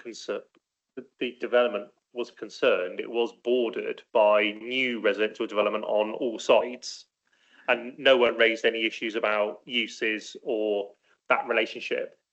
That has only now materialised because the employment land has moved further east and is now closer to existing properties outside the site. However, the reason or by reason of the employment area being in a residential area, it is subject to use classes that are generally accepted within residential areas. So originally it was B1, which was light industrial and office. And now through the use classes changes, it's now class E, which are those uses plus other other appropriate uses within a residential area, which does include retail and does include things like a veterinary practice or such like. So, and we have a parameter plan showing that the buildings will be no higher than 2.5 stories. So all in all, the change of location does not make the uses on the site any worse than they were in an approved position. They're just closer to people now outside the site who are wary about them. But of course, even this proposed master plan shows new development on 2 of the 3 sides. So it's not going to be in Bloor Holmes's interests, or in fact from the planning authority's interest, to allow uses on that site that would prejudice the sale of houses bordering that employment area. What I would say is the sheer fact that we have employment on this site is because we have required it. We have required it through the allocation policy that this site delivers employment. There's a similar relationship at the other end, at east, where residential development would be in equal close proximity to employment uses. So in the round, it's not considered that the movement alone warrants any further consideration, other than there will be uses that are compatible with its residential neighbours. Thank you. Okay, so councillors, it's your opportunity now. Gwil's the first one to catch my eye. Okay, thanks, Chairman. Yeah, several points have come out of the presentation and these statements made. I mean, I think the first thing I need to clarify is that this is a brand new outline planning application. And that's what it says in the report, which will take effect from today. And notwithstanding the comments that were made about the last outline application we were discussing very shortly, I just wonder what options there are for this committee to insert things in at this stage, rather than, as we've been told, miss the boat later. Sorry, that the previous discussion brought out the pedant in me, and I do want clarification on, or are we just not in a position to add anything in? It just seems a bit confusing. So in terms of the points that were raised, which apparently are lacking, there's clearly the bus thing. Now, I suspect that the provision of bus services doesn't lie within the planning system, but it does lie within the council's remit as a general rule. But clearly a development of this size has to have a properly serviced proper bus service.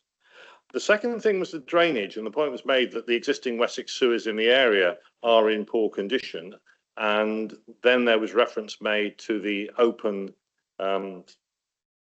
attenuation ponds. But I did see a note that the local flood authority has signed that off. So I'm assuming that everybody is broadly happy that this is not going to be a problem. The third point is the old hoary chestnut of charging points, whether we can ask that they be put in as part of this outline application. Whether they will come in anyway, I don't know. Similarly with rainwater harvesting, which was also mentioned, and use of grey water. So that's the pedantry out of the way, if you like. What I do want to go on about is the employment land, because I do note the original application talked about B1 class, which is now changed.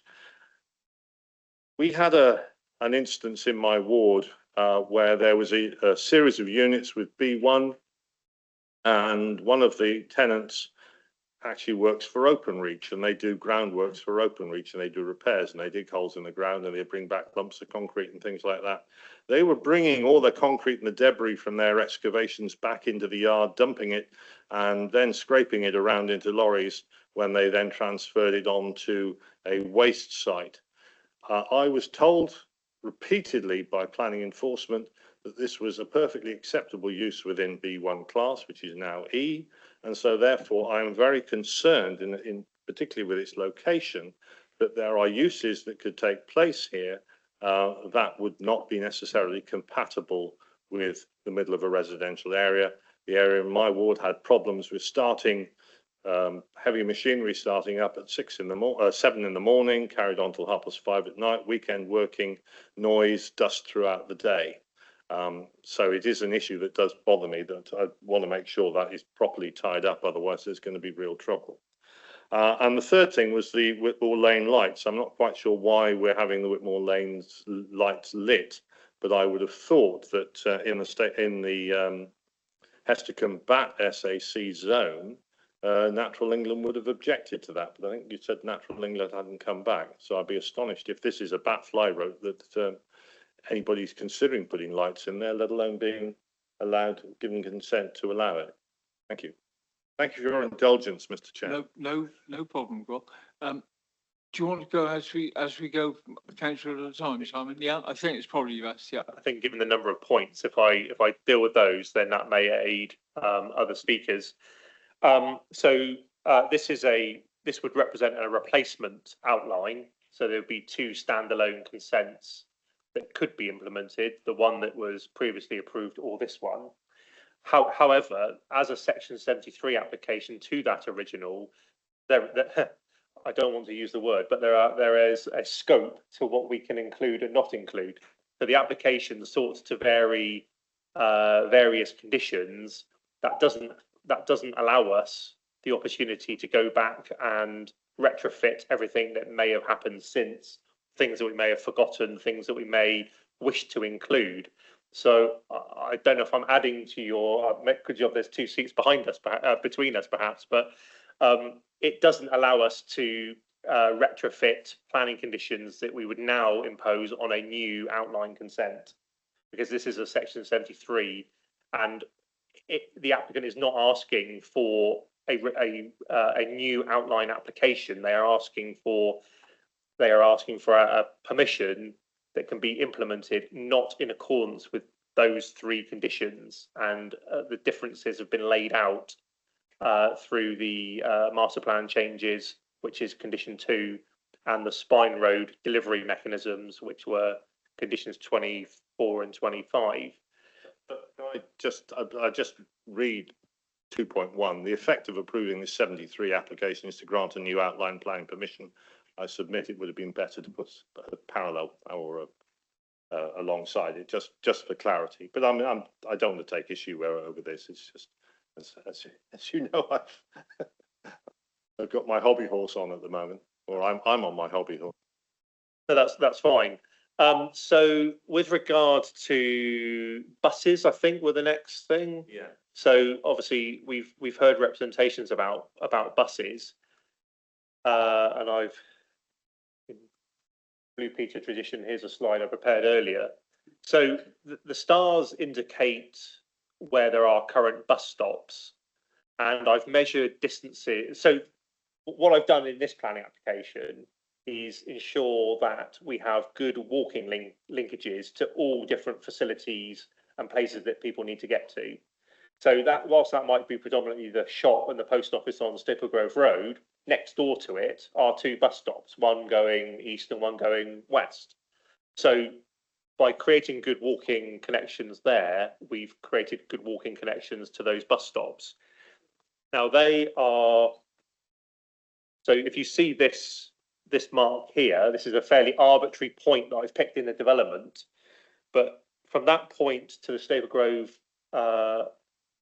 Road bus stops, these two, which like I say, one's eastbound and one's westbound, is about 770 metres, which is just within the recommended walking distance of about 800 metres. If you walked along the Spine Road down onto the other bus stop on Staple Grove Road, that's about 950 metres from this point. So in that case, it's obviously if you're in this part of the development, you're much closer than that. But at this point, you'd probably be better off going down Rectory Road and along Manor Road to those bus stops. So there are numerous ways that you can walk. Obviously, some are longer, some are shorter, depending on where you're starting your journey from within the development. Once you come across the site, I've picked these two arbitrary points here. One's on the right of way and one's on Whitmore Lane. So the bus stop that's at the head of Whitmore Road is 800 and 720 metres, depending on which route you take from these 2 points. Now, these are two different routes. So these three stops here serve one route, which is the 23 and 23B. The 23 has 3 buses a day around midday, and the 23B is only an early and late to serve college. So it's not a fantastic bus service anyway for all the residents that live here.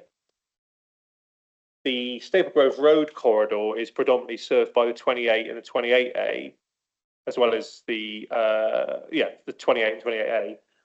And that is a half-hourly service, which is why the emphasis on these 2 bus stops here is particularly pertinent, because it does at least give you the chance to get to the town centre throughout the day on a half-hourly service. The service is reduced on Sundays, but I don't think that's uncommon in Somerset. So the crux of the matter, there's also the 613, which goes through the village. It's the only route that seems to go through the village, and there's a bus stop right in the centre. But again, that seems to be a college service to Bridgewater. So again, not one you could hang your hat on. The original outline did secure, a sum of money, and the intention at that time was to create a loop through this development along the whole of the Spine Road, and then either up or down Kingston Road and back to the town centre, or up and down Staple Grove Road and back to the town centre. That would be a loop. Now, whether that was a new service or a diverted service, I guess it wasn't clear in what I was reading as to what the intention was.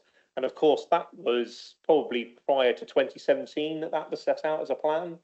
Things change. How many commercial services in this area have we seen lost? How many subsidised routes have the council had to withdraw funding from?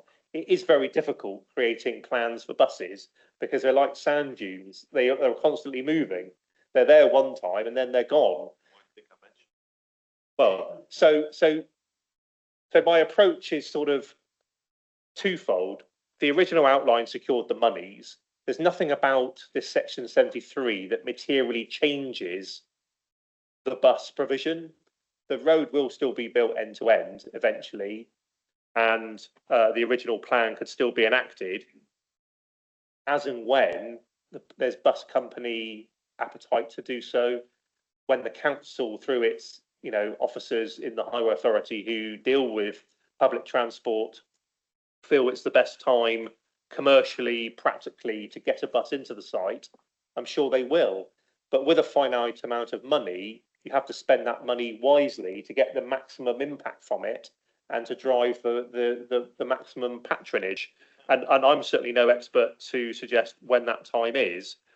All I'm saying is that there's nothing about this section 73 that I feel requires us to completely change our outlook to bus provision in the same way as it did require us to wholeheartedly review our approach to active travel in terms of cycling. Is the donation to transport, is it time limited, or will it run out, or is it therefore the foreseeable?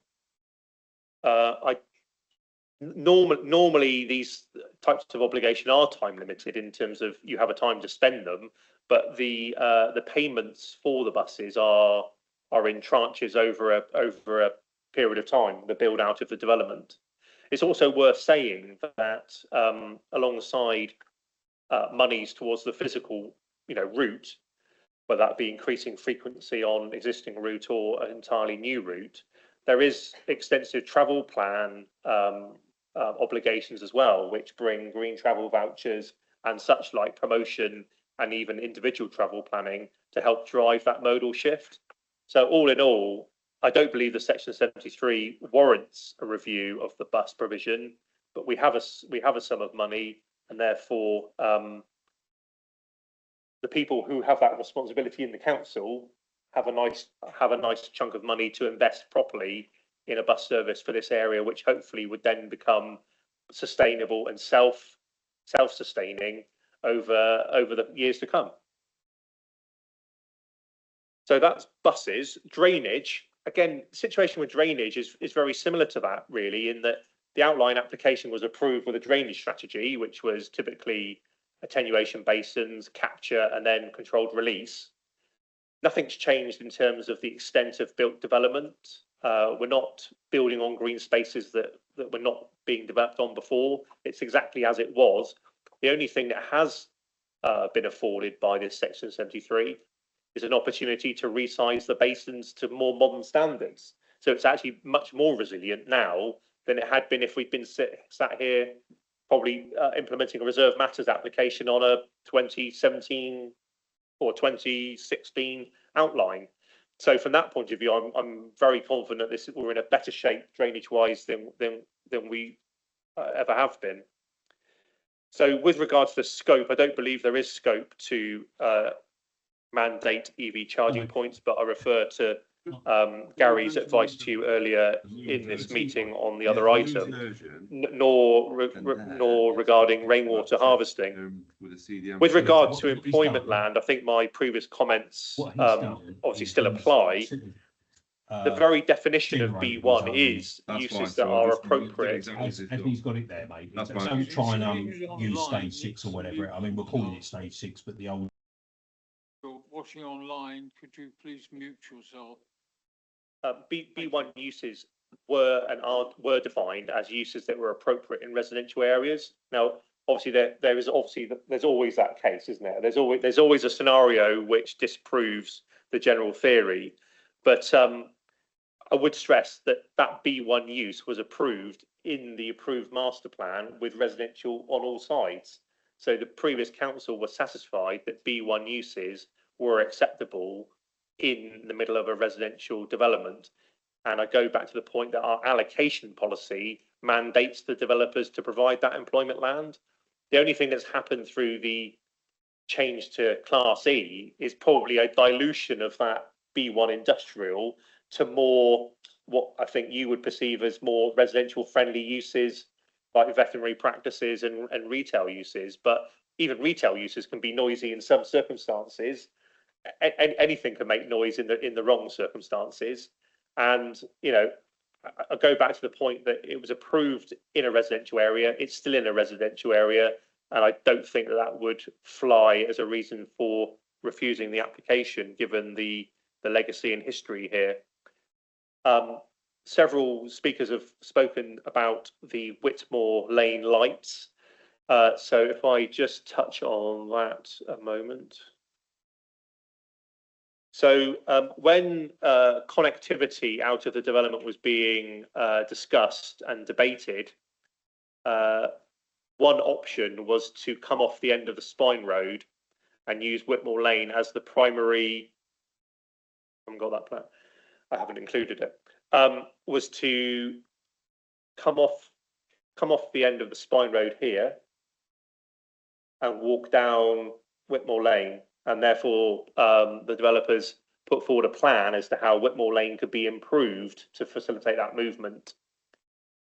My advice all along was that improvements along Manor Road and Corkscrew Lane would have much more benefit to this development and everyone else. And of course, the connection off the end of the Spine Road was contingent on the Spine Road being completed to that point. And that wouldn't have necessarily helped the early phases of development. So I was pressing for this link, and the developers had put in this link. Now, I'm sure they're not wedded to it to a point where, you know, they desperately want to install it. I'm nonplussed about it either. It wasn't ever a runner or rider in terms of providing the connectivity that I was seeking to aspire. And if members resolved to approve the application in line with the recommendation, but to remove lighting from Whitmore Lane, no one, I think, is going to have any argument about that. So you may well wish to propose that in the fullness of time. Thank you. Has Natural England commented on that part? No. Okay. Yes, I would like to put forward that as an amendment to the resolution, please.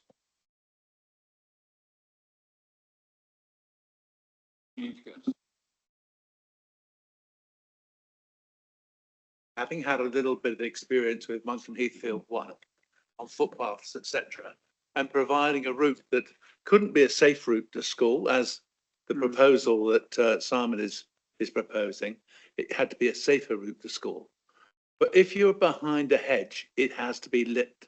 Otherwise, are you going to send your children down there at this time of year when they can't see what's coming at them? You know, it has to be. And that's it. And to comply with LN 120, if you're going to use it as a cycle route as well, you're into the same thing. So basically, John Fellingham, if he was here, I should imagine, would be jumping up and down at this moment in time. Well, he is there, all right. My apologies, John. in that case.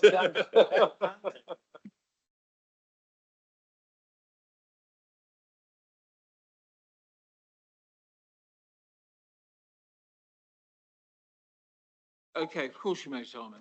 So just to clarify, the route along Manor Road and Corkscrew Lane will be lit. I think councillor Wren's point was just about Whitmore Lane, and that was the point that was picked up by speakers. I don't think anyone is suggesting that the path on the inside of this hedge, as part of the Manor Road Corkscrew Lane route, which goes through that field, and then the this field here, the bared land, should not be lit for all the reasons that Councillor Cavill is suggesting. So just make that point of clarification that I think your proposal was just Whitmore Lane, which is this bit, not the other walking and cycling routes that are proposed. Okay, Derek, you want to come in on this? Yes, so this is entirely within the division that I represent, along with Nick O'Donnell and previously Dixie, and with Ed from the Town Council. And I'd like to thank Simon for all of his work. I'd like to thank all the other councillors for the work that they've done, and of course all the residents for the contribution that they've made recently and over the years in relation to this. There's a risk of me just repeating what's been said for the sake of it, and I'll try and avoid that. In my view, the overwhelming effect of this is positive. I'm going to focus on some of the details that have been raised. It seems to me that in relation to the employment land, the real point that's being raised, I think, if I put it this way, is, well, if it turns out to be noisy or not very pleasant, then people who would have moved into new houses surrounding it where it was originally proposed would have known what's coming because they're moving in there. Whereas where it is now is close to houses on Rectory Road. That having been said, and the devil is always in the detail, if we look at the small number of houses on that piece of Rectory Road that extends up towards the employment land, it is a small number. There is a green area in front of them. The height of the buildings in the employment land isn't going to be any higher in practical terms than a house would be anyway. And although I can imagine on the one hand, people thinking, when something goes in there, I wish that wasn't there. The flip side of that is, of course, that if something actually rather pleasant goes in there, let's say somebody opens a lovely farm shop and deli or something like that, then had it been where it was originally proposed, you might get the people on Rectory Road and close to the centre of Old Staple, if I can call it that, thinking, oh, that's a bit unfortunate. These new residents got the benefit of that on their doorstep and we haven't. So I think it just comes back to the reality that the devil is in the detail and what ends up going in there. And as long as there is sensible control over what ends up going in there, I don't necessarily see this to be a deal breaker. And I hope that what goes in there will be good. Obviously, all the various active travel connections are a good thing, coupled with the revisions to the removal of the drop-down roads. I'm just a little bit concerned. We might be jumping the gun on the Whitmore Lane lights a little bit. I can see some obvious benefits to Whitmore Lane not being lit, given that it's not intended to be the primary route in for pedestrians and cyclists. Certainly in the early phases. My only slight concern is that over time, when development continues right up to the Whitmore Lane end, and if in time east gets developed, then isn't the reality that for some people, particularly when Whitmore Lane is cut off at the spine roads, that it will end up becoming a pedestrian route and a cycling route for many, for whom the other routes are not quite as convenient. And at that point, particularly like at this time of year, and you've got people setting off first thing in the morning, coming home 5 o'clock, at that point, might we be thinking, oh, look at all these people going up and down this rather dark lane. I just wonder whether we're just being a little bit quick on this, and that maybe what we should be looking at is whether there's an option for LED lighting, which is sympathetic to the conditions, the kind of lighting that you'd expect perhaps on a cycle path or a popular footpath rather than an actual highway. I know it'll technically remain a highway, but in reality, it's going to be a dead end with a couple of houses and farms up it. That's my only concern on that point, but John's going to come in, I think.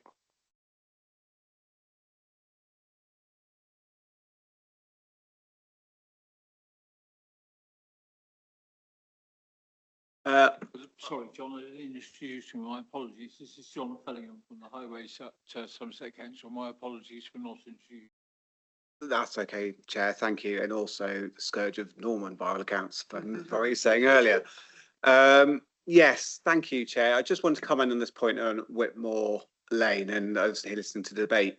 You're completely right. What you're saying is that we've got to have a strategic view in terms of not just the now, but what's going to come in the future. And in terms of what comes forward in terms of West, but also what is going to come forward with East, in the confidence that we have that both schemes are going to come forward in the fullness of time. So effectively that Whitmore Lane in itself, yes, it is an attractive lane. I've run it many times in the past, but that will become part and form a part of the development. I completely hear what you're saying in terms of the detail and the technical design processes.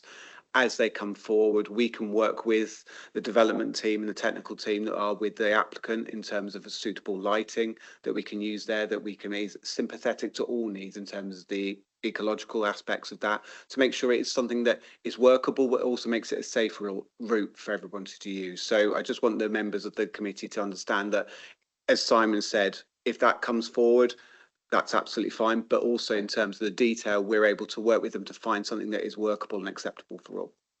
And on that point, I just wonder, like, putting those lights in, I don't mean this in any kind of backhanded way, from the developers are concerned, obviously there's nothing in it for them apart from the cost of putting in the lights. So would it be reasonable to assume that if we were to pass this as proposed with provision for the lights, that if the developers get to a point where they think, look, there's genuinely no need for these lights, they'll put in a very simple application to vary to remove that condition, and it'll be considered on its merit at that point?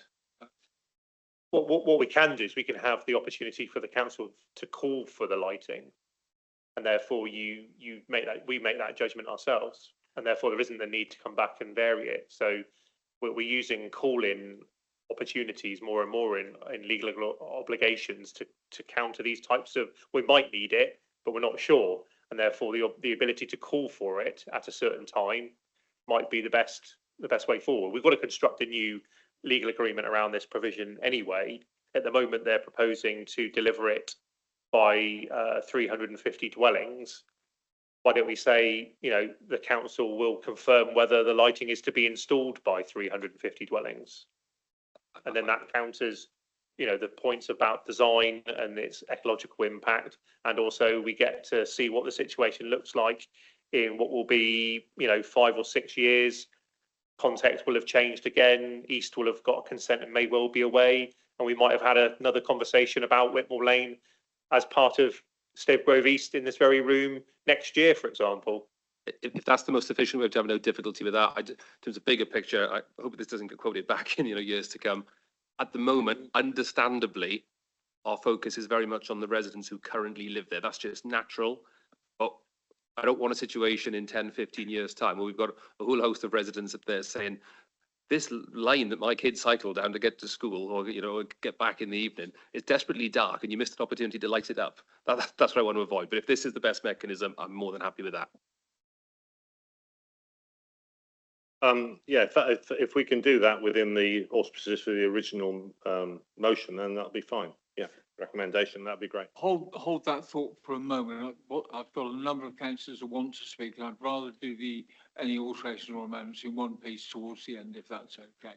Okay, going back to my original list then, Lee Carver is next, please, followed by Dawn Johnson. Thank you, Mr. Chairman. I'm often told that I need to talk about this specific application, so I'm going to be good this time. I'm quite concerned about the potential of uncontrolled runoffs from the eastern side of the site to the main A38. Can we have an assurance that a proper mitigation plan will be in place to ensure that the roundabout where A358 comes into is not going to flood as a direct consequences of this development? Because Cross Keys is a point that every time we have a downpour, it floods. So we don't want to see that exacerbated. So if you can have some sort of assurance on that, will be a good thing to have. Second point, I think it was mentioned that the idea of having zebra crossing on the bend of Corkscrew Lane. This is, in my view, is rather unusual, to say the least. Can we look at a better position for that, because it's right on the bend, and visibility displays is very limited. The third point is on the earth movement. This will be a big issue. I'm not going to refer to other sites, as I've been told not to in the past, and it needs addressing, because this potentially this will go on for a number of years, and we need to identify a potential site nearby that it minimizes the impact of those huge lorries, 40-ton lorries, to be transported from A to B. So those are just a few points that I thought I'd like to mention, due to the fact of direct experience from other sites that I'm not supposed to mention.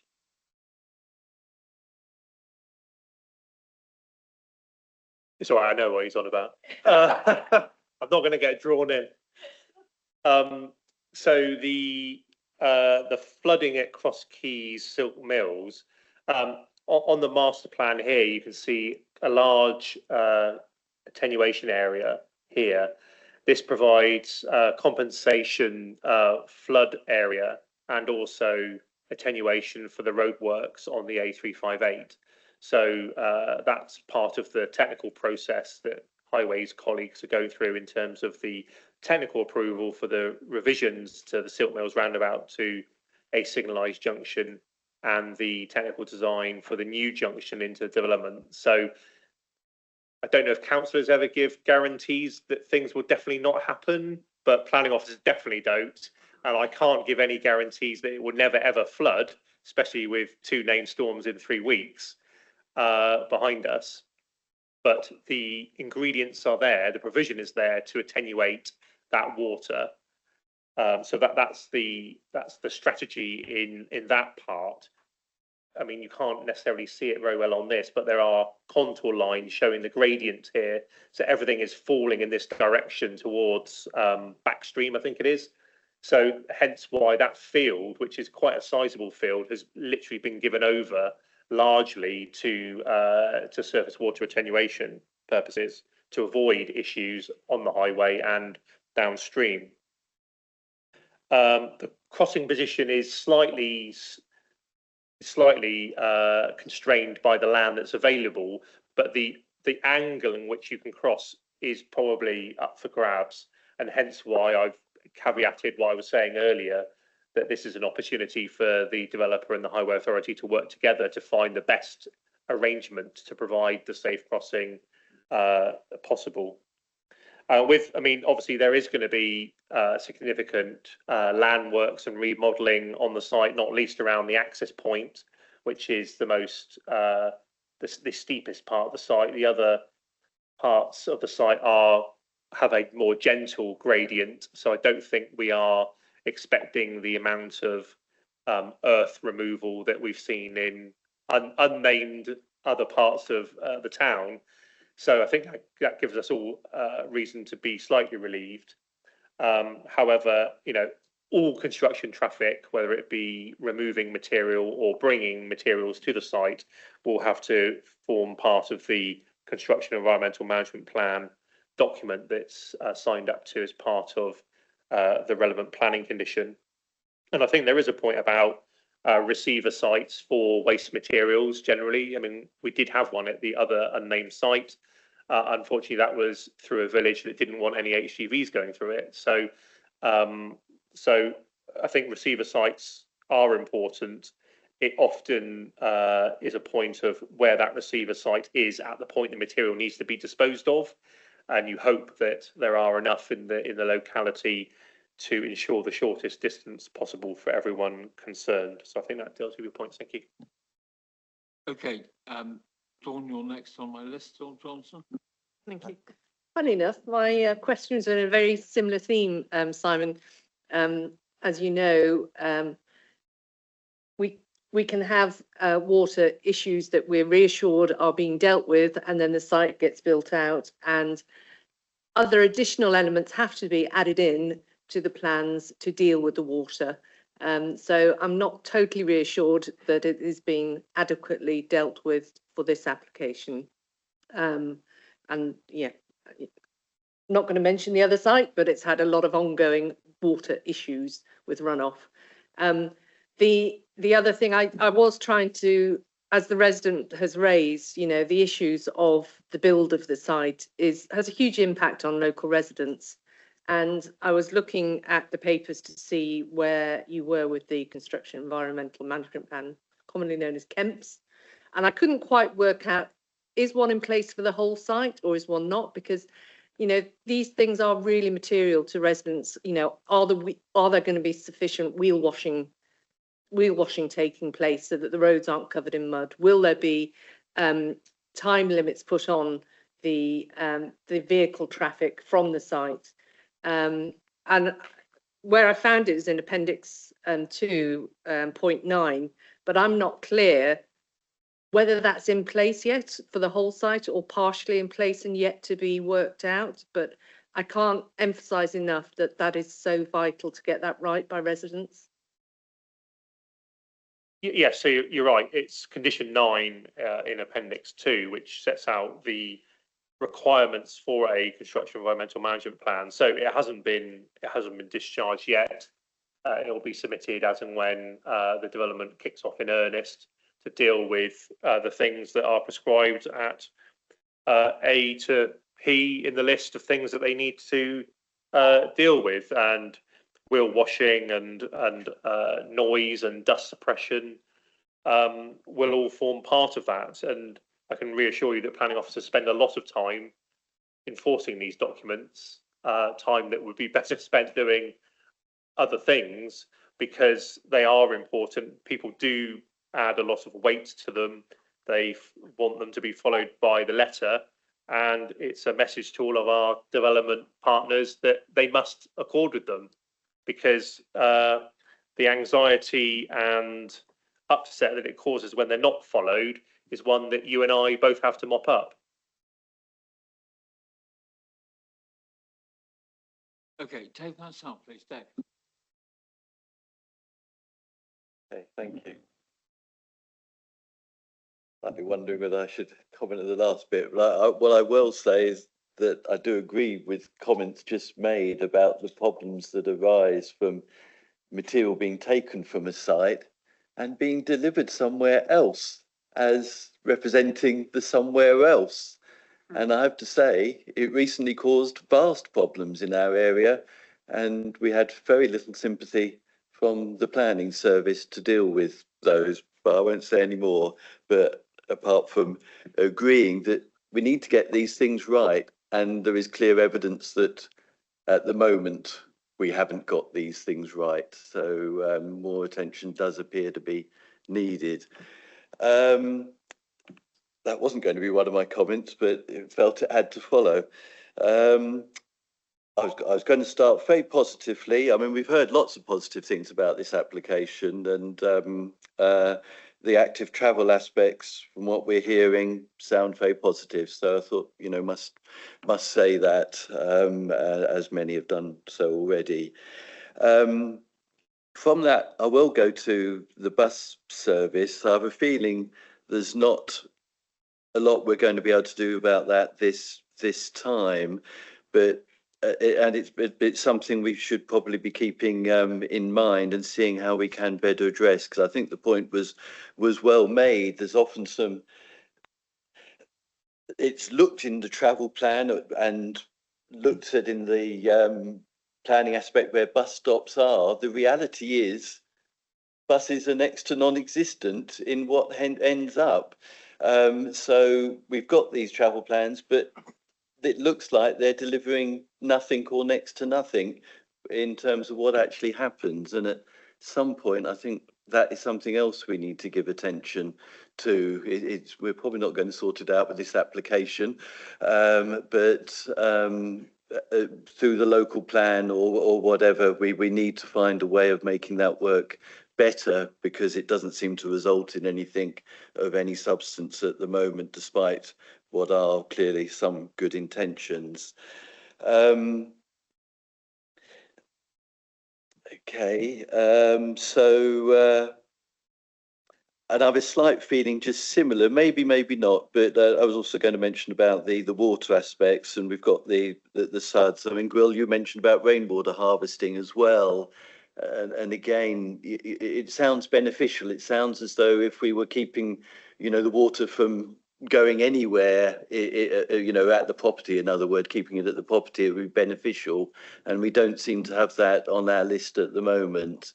David, I'm going to Yeah. stop at that for a moment, simply because rainwater harvesting is a enforcement issue from building regs, not a planning issue. We can't insist that they have grey water.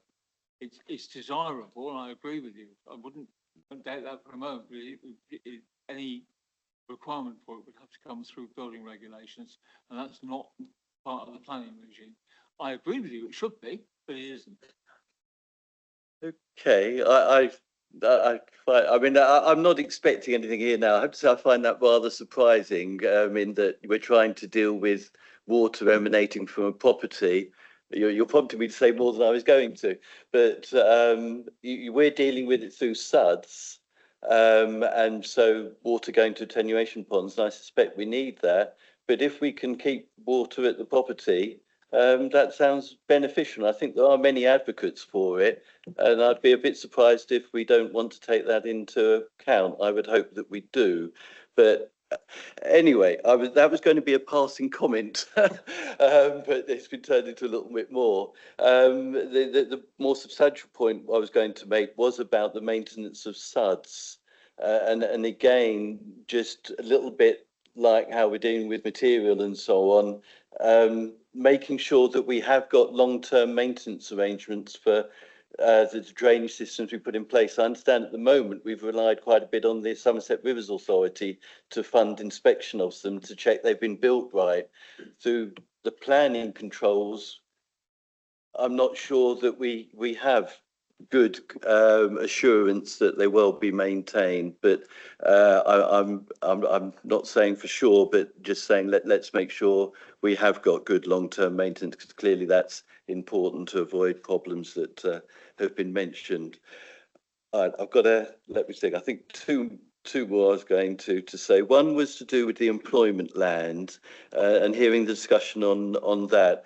I mean, my main feeling is it has to be good to have employment within large developments, and that was something the council was seeking, and I'm going to agree that was the right thing to do. If people can work very close to where they live, that surely is a good thing, and opportunities for business nearby. But there can be bad neighbours, and we were relying on the use classes. What I was just wondering whether, because I'm sure I've seen this with previous applications when business activity, including light industrial, has been alongside residential. There's not only been the use classes, but there's been some conditions on noise and the times. And given that has arisen and there's some concern, whether it would be sensible to have some appropriate conditions on the amount of noise and noise level and times of operation associated with that, and whether that would deal with that problem. So that is a suggestion. And let's see. Okay, now I think actually probably the Delta, because the last one I was thinking about was on lights, but I think we've ended up in a good place on the lights. So yeah. I'll just comment briefly on the conditions suggestion. It's very difficult at this stage to anticipate what those conditions should state. What is a reasonable noise limit to impose? I mean, maybe some of us would like that to be imposed on our neighbours who are not necessarily running employment uses. The problem about that is, what do you state? And do you now artificially curtail a business from operating past 6 p.m. in an open yard or in the building? You're trying to anticipate myriad of different uses. So you go from sort of Councillor Wren's scenario right through to a veterinary practice, and trying to find a condition that fits both scenarios. And that becomes very, very difficult. And what we'll end up doing is revising the condition multiple times to suit the scenarios that we're trying, the end users that come forward. And it may actually put people off, investing in the employment land at all. I think it is reasonable to look at the particulars of a situation at the reserve matter stage. And if there was a particular requirement, and obviously, bearing in mind that conditions should only be imposed in particular circumstances, if a building was being applied for as reserve matter stages, and it was felt that conditions were required to limit its use, then that would be the appropriate time. But I don't think it now's the right time, because you'd be saying, well, if it's this, it's got to be these sets of conditions, and if it's that, it's got to be this raft of conditions. I think we tie ourselves up trying to anticipate every scenario possible when it may never be an issue. I think that's my. Okay, our planning solicitor wants to come in with a couple of comments. It's not a couple, it's just one comment, and that is the thing about the Environmental Protection Act is that is a separate regime which covers anything to do with noise pollution. That applies to residential, that applies to industrial, commercial, any situation that you can think of, it applies across the board. That piece of legislation also has teeth. It means that basically if you exceed certain nuisance levels in terms of noise, you can be prosecuted criminally and taken to court. So I don't think curtailing or trying to restrict or prescribe noise levels to an industrial area would be appropriate planning matter. So I'd advise not to go down that road. In terms of times of operation, that's something else too, and I don't think that's appropriate to impose stringent limitations on an industrial area, which after all is the use for which we are seeking, that it should generate employment. And as was said, it is not appropriate for us to sort of put limitations on the freedom of a business to conduct itself. The main point is that on the noise thing, it's covered by the Environmental Protection Act. David. I mean, I see whether, let's see if anyone else is interested in that. I'm sort of slightly mindful, we go through these stages and we're told later on you can't do something. So, and now the employment land is being moved. So, this seems the time. So you sort of slightly wonder. The one counter I will just say, and obviously sympathetic to the business. The business needs to be able to operate, and that's not one to restrict that. That said, I do believe people should not have disturbance on a Sunday into the evening or throughout the night. Now, let's hope that the environmental protection can give sufficient control on that. But I'm absolutely sure I've seen the noise and time limits on the previous application. I'm sure I could find one. So it's not that unusual. It's not. It does happen, but whether it's needed not here or not here, if anyone else is concerned, that might move it forward.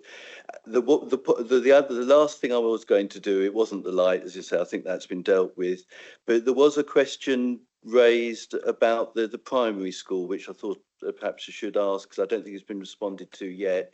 If I understood it, it's connected to the two phases, and the primary school being in the east one, and what would happen with access for schooling for primary children in the west bit, and how they would get there. Is there an issue here, and can we just be told a little bit more to understand on that one? Yeah, sure. So the school site is located here on the master plan. So it actually, this is a drainage channel. Effectively, the playing fields are here and the school buildings are here in the east side. Previously, the signed agreement requires West to deliver the school site by a certain point. And the proposed alternative now before you in Appendix 1 is that they pay a pro rata sum of money for that land, for the council to procure the land from East. Obviously, they'll be providing their pro rata share of the land as well, and the land be delivered in that way. In terms of access, obviously the Spine Road delivers the primary access from west. The initial so it depends who, if you move into the site and you already are resident in Taunton, you already have a school place, then you'll stay at that school. If you move into Taunton and you need a new primary school place, then the initial group of pupils will be accommodated at Wellspring School, which is just off the page to the east here, and hence why the walking and cycling routes have been included. But there is a point beyond that there is no more capacity in the area, and therefore the council will be bringing forward the school project in very short order to ensure that there are school places for west and for east then coming online later on. What this application has also sought to secure is the opportunity for a Hall Road services and then the final road to be delivered off the end of the West Spine Road to the school entrance, which indicatively was shown on the master plan around here. So we've tried to maintain as many of the provisions as we can, mindful of the fact that the school will be required fairly early on in the development of this whole allocation. Stephen, you're the last councillor at this stage who wants to speak. Oh, really? Oh, gosh. Well, Mr. Chairman, what I was going to say was that we've had a very thorough debate and a lot of detail has been considered. But just zooming back out again, I am very struck by, if not unanimity, the degree of general agreement there is about the proposal before us today on the part of local speakers and local representatives. So I think that is something that we should be very much welcoming. And of course, Mr. Fox's very thorough presentation has helped that. So I am struck by the degree of support that there is. It's a big scheme. It could provoke huge amounts of local animosity. That doesn't appear to be here, so I think that we can welcome that. The second point that I was struck by one of our speakers saying that this has been going on for years and that there is a degree of uncertainty, therefore, that is distressing for local people. I mean, some people, of course, might feel, well, of course, it hasn't happened yet, so with any luck, it never will. We'll just keep on kicking the can down the road. But actually, being able to see an end in sight for a scheme like this has a value.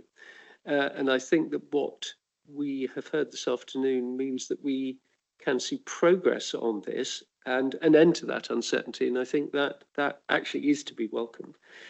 I hear what Councillor Mansell does say about the hours of operation issue for the business site. It is a very small business site in the midst of a lot of residential development.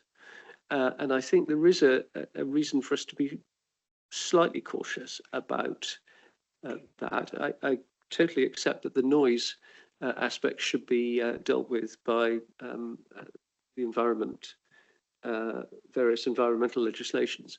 But I think it would be appropriate for us at the right moment to consider the hours of operation. I accept that it might not be yet, but I think that we ought to have the possibility before us of being able to determine the hours of operation.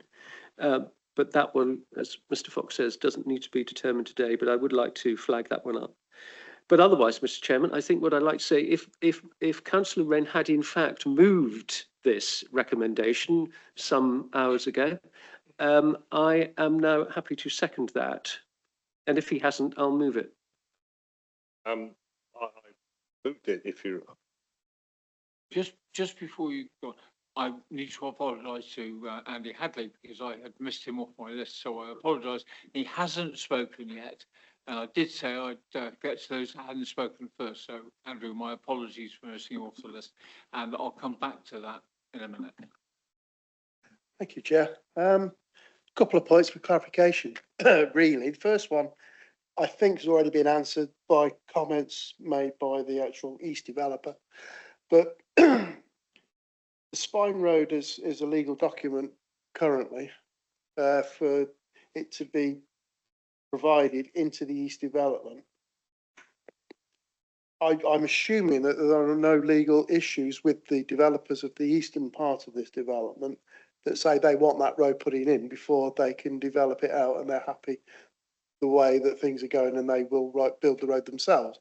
Because what we don't want to do is delay the development any further because of legal wrangles on that point.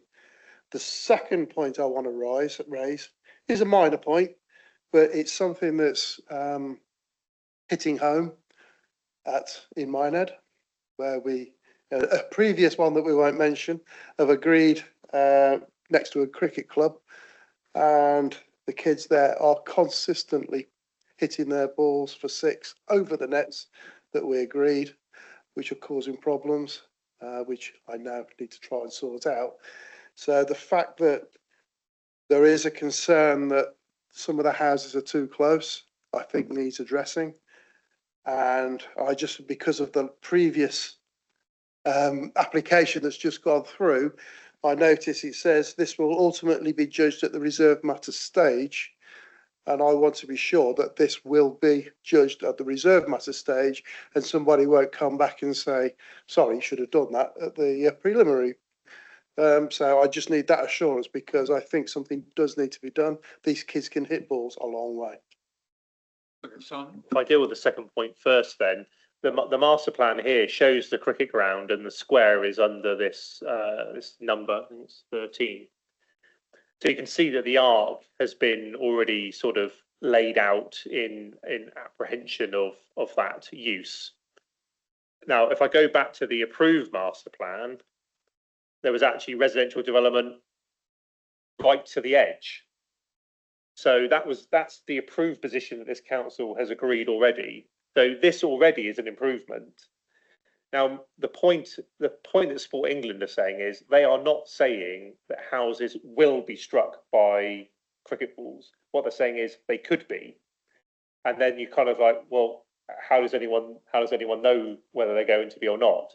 And what Sport England have suggested is that there is, I think, one company in the country that carry out these assessments.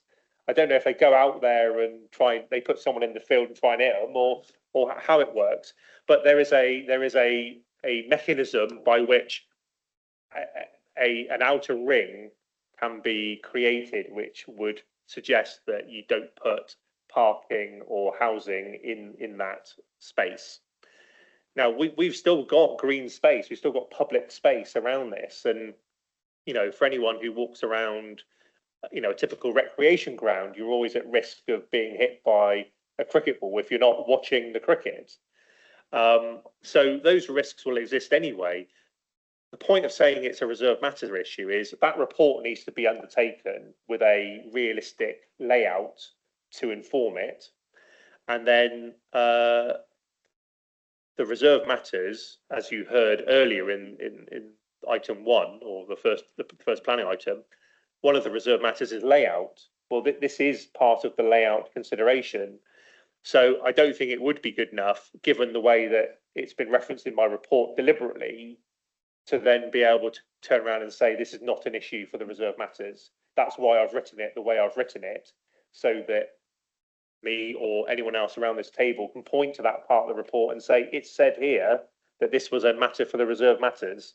As a point of layout, the layout has got to be determined by factors that are relevant, and ball strike is a relevant factor. Unless the cricket dissolves and goes away in the meantime, and therefore it's not an issue. But as long as there's a cricket ground there, ball strike will be an issue and will need to be taken into account in the layout of that parcel of development. So hopefully that deals with that issue. The Spine Road agreement and delivery, originally going right back to the start, was about ensuring that either side could deliver the whole of the road in the absence of the other. We are now at a position where we don't think there will be just one proceeding I think the reasons for optimism that I went through earlier indicate that both sides will be able to deliver the roads on their own sites without having to step onto the other side. And therefore, that is the material change in circumstances that time has allowed us to make that judgment now. And that's why the host of provisions that we've put in and the other provisions that we've been able to negotiate out of the mere change of that arrangement means it's a better outcome than the original, in my opinion. Just quickly come back, it was the experts company that recommended the nets in Minehead. So all I'm saying is, yes, I know that, but if there is a chance, you might have to consider nets around the residential properties. Okay, we're going to take a 5-minute comfort break now, but while in our absence, I'm hoping the officer will be able to come up with a form of words that ties up those questions of that we've raised. I'm sure you will be able to do that to make sure that we can proceed to the proposal, and secondly, to make sure we've got it right and we're all comfortable with it, and that the members of the committee are comfortable that the points that they were concerned about are covered.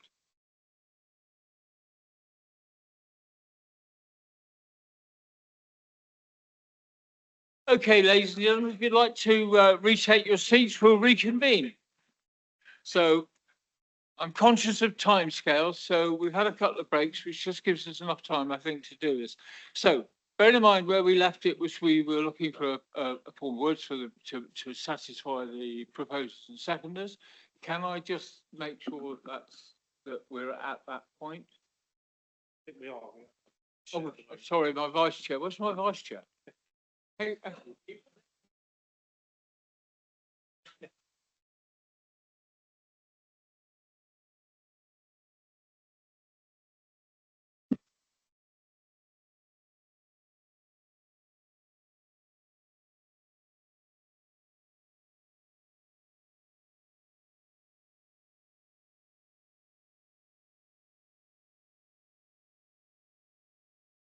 okay, we'll try that again. We're going to reconvene the meeting now that my vice chair's decided to join us.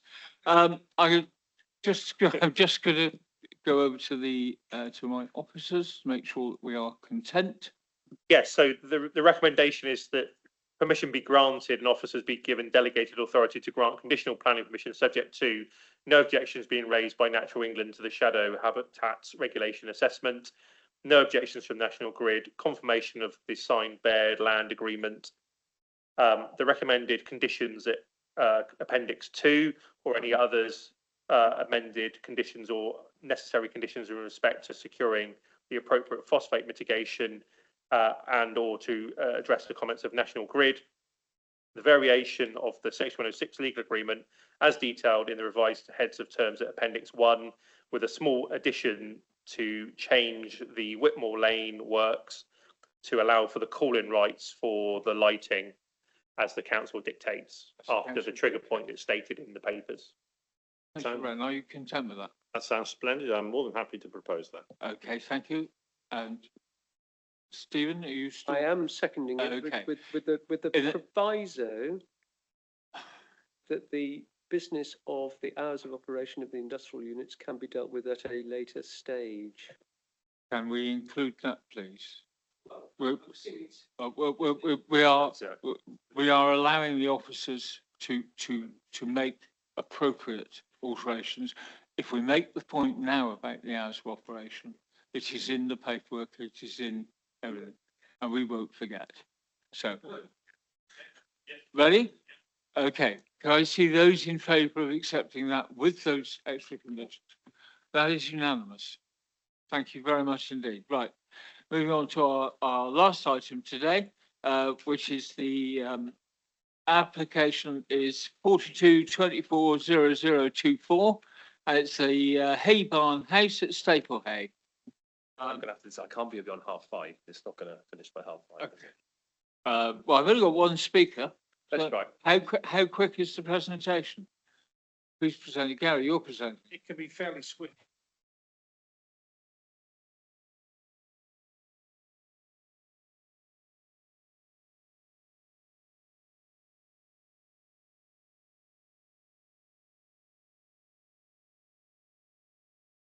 Okay, thank you, Chair. Just trying to line up my presentation.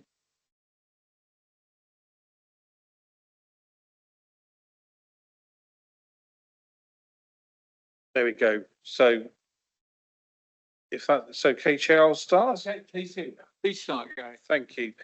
Okay, so this application is brought before the committee at the request of the chair through the referral process. The application it's a little bit of an unusual one, but it's an application it relates to a building that's been converted from agricultural to residential through the Class Q conversion permitted development. And this is a kind of a follow-on development proposal in relation to that. So the description of this development is a recladding of areas with corrugated sheeting to retain the columns and trusses, and the installation of balustrading and the formation of a decking seating area. And you'll see whereabouts this applies. So in terms of the development itself, this is in Sweethay, just to the southwest of Trull. You can see the settlement here, and this is the application site underneath my cursor here. Zooming in a little bit more, this is the building in question here that has been converted to residential development, and this is its curtilage and its access. Members will see that it's set back quite some distance from the road. In fact, it's 30 metres away from the nearest residential property when you take into account the extensive forecourt and the Sweethay Lane and garden area. There are also residential properties nearby too, including one listed building which is here.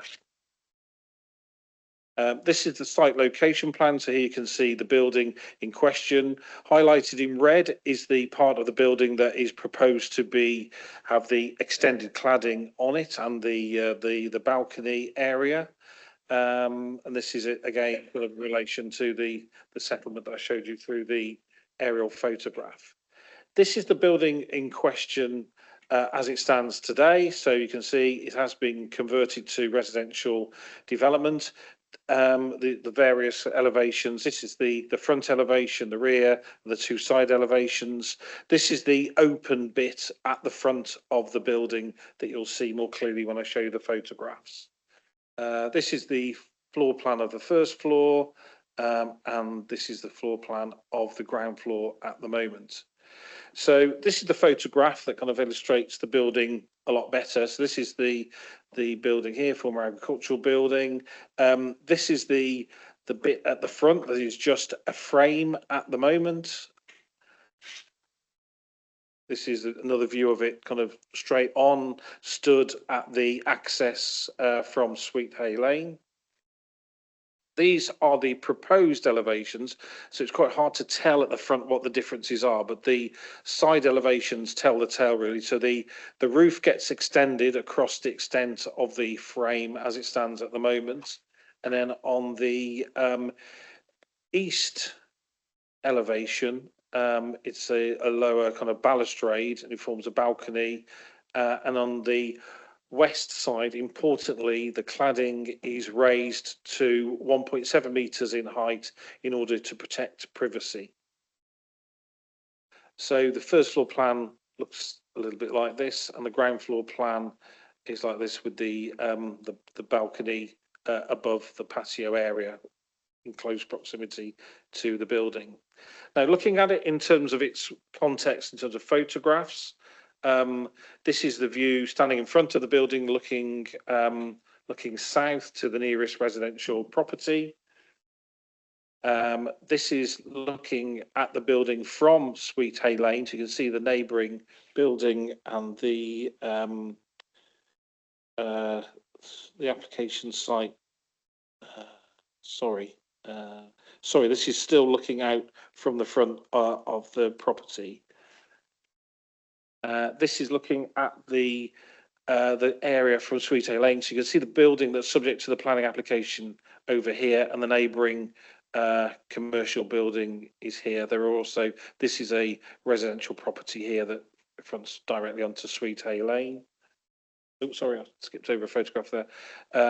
This is looking from the garden of one of the properties opposite. You can see in the distance, beyond these trees and beyond Sweethay Lane, the building in question and also the neighbouring commercial building here. And this is a view from the side. This is the listed building in question. So this is the garden that we were kind of looking at from a slightly different angle. We can see the close proximity of the commercial building opposite, and the application site is much further away. I think it's about 45, 50 metres away from where we're stood here. So the material planning considerations on this application are essentially the principle of a balcony on a barn, which is now in lawful use as a dwelling. As you can see, it kind of takes advantage of an existing framework structure that is at the front of the building. So I would say, you know, it is a natural extension to the building now that it's been given permission through permitted development rights as a dwelling. There's the issue of loss of privacy to neighbouring properties. However, most properties are quite some distance away.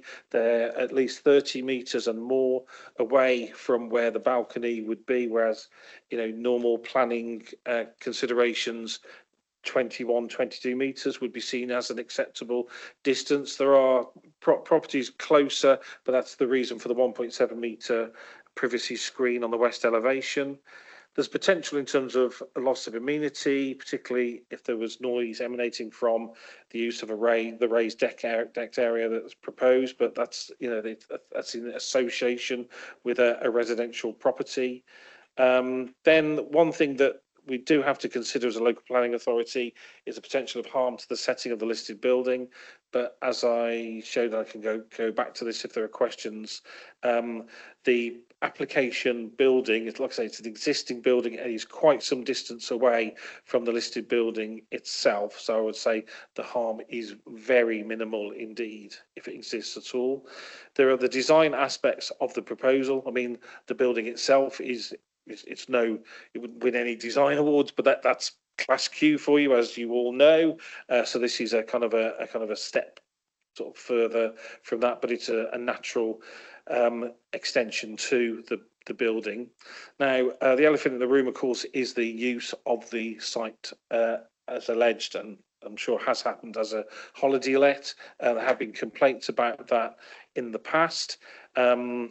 We have received reassurances that has ceased and it won't resume. However, you know, that would be the subject of enforcement investigation if that were to resume. But really importantly for yourselves in the decision that's before you now, it's not an issue that's before you. What's before you, because the conversion from agricultural to residential has happened under Class Q, this is simply an application for physical works in association with that.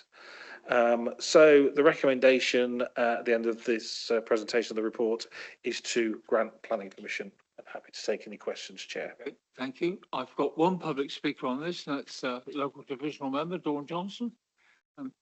Dawn. And when you're comfortable, push the red button, and your 3 minutes begin then, when you start speaking.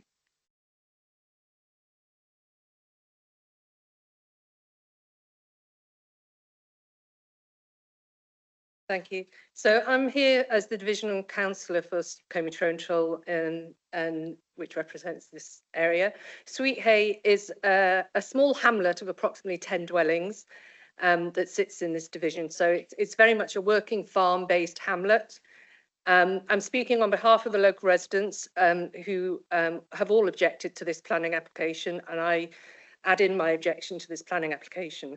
Hay Barn House is part of a working farm, as I've said. It's a very large house that sits in what it doesn't show on the pictures, it's in an elevated position. So it sits above most of the properties in that hamlet. In March 2022, the barn was granted permission for change of use from an agricultural building to a one dwelling under the Class C, as has been mentioned, permitted development. Residents have provided evidence that since its conversion, it has been leased for short-term holiday lets, advertised on multiple letting sites as available for up to 12 guests. Whilst a property with use Class C3 may be used for short-term holiday lets, a property which is let for a large number of holiday guests must have permission for use as a holiday let under use Class 1, which was not the one they applied for. The property has been used contrary to planning decision that was made in 15th of March in 2022. Once highlighted to the planning officers, the planning officer wrote to the agent to seek confirmation as to whether it was a dwelling or a holiday let. The agent replied that it was a dwelling, which contradicts all the evidence that has been supplied by residents in that hamlet. I'm told despite all the evidence supplied of it being used as a holiday let, the planning officer cannot challenge the information the agent has supplied, and these amendments are considered on the basis of it being a dwelling. If it was in fact being considered as a holiday let, they may well have taken a very different view on it. So it's very difficult that actually residents know it's a holiday let. The agent is claiming it's a dwelling, and that has not been the case, I am told, since it was first converted. I would request confirmation from our legal team that despite all the evidence supplied of it being used as a holiday let, that this application was allowed to come forward as a dwelling and permitted to continue on the claim of the agent it's a dwelling is in fact not reason enough to object to the application. And I would seek that reassurance that that is the legal position. And if there was any doubt that this application should have come forward on the basis of a dwelling, I would seek the committee to actually object to this application.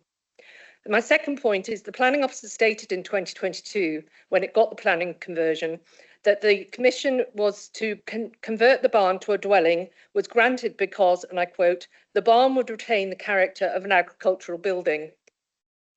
Do I have to stop there? Carry on, Dawn. Okay, so the application is entirely contrary to that permission granted. It adds a balcony and it removes traditional cladding. It will not retain the rurality of that building should this permission be granted. I urge you, the NFPPP paragraph 135 specifically states good developments are sympathetic to local character and listing and history. Sympathetic to local character and history, including the surrounding built environment and landscape setting. This is not sympathetic to a rural hamlet. Previous balcony applications have been rejected for properties that were further distant than this. It's not consistent. I'm sorry, I'm aware I'm over time. Do I need to stop? Okay, I don't know if I'm allowed to stay for the solicitors.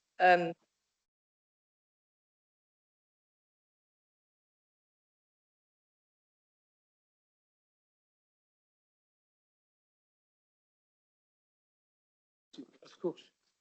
I think the councillor could stay for the response to her specific legal question, but then I think you would have to leave the room as the discussion proceeded for obvious reasons. The answer to your question that you specifically posed is that the permitted development procedure would have enabled the structure, the building to become C3 dwelling use, and unless there was some specific condition imposed which would prohibit it from being used as a holiday let, there is nothing prescribed in that. Then it can be used as in the nature of any lettings. Any dwelling can be used as a letting unless there's some specific condition which is breached. So that's a separate enforcement matter. But as far as the permitted development position is concerned and the conversion of this particular structure, whatever it may be, a barn or whatever, into C3 use, then it would be a dwelling. Clarify, there is a specific point that it can be converted to a C3 dwelling and can be used as a holiday let, but if it's more than 6 people that is being holiday let, and this is let for 12 or more, that is not okay. I mean, obviously don't want to enter into a debate on that, but to answer that, it would be that if there are 6 people in there and it's HMO, and then you would need to have specific planning permission for it over and above, because it would be a big HMO and it wouldn't be a small one. But the thing is, it's a dwelling. It's a C3 dwelling, and that's what the permitted development would enable it to become.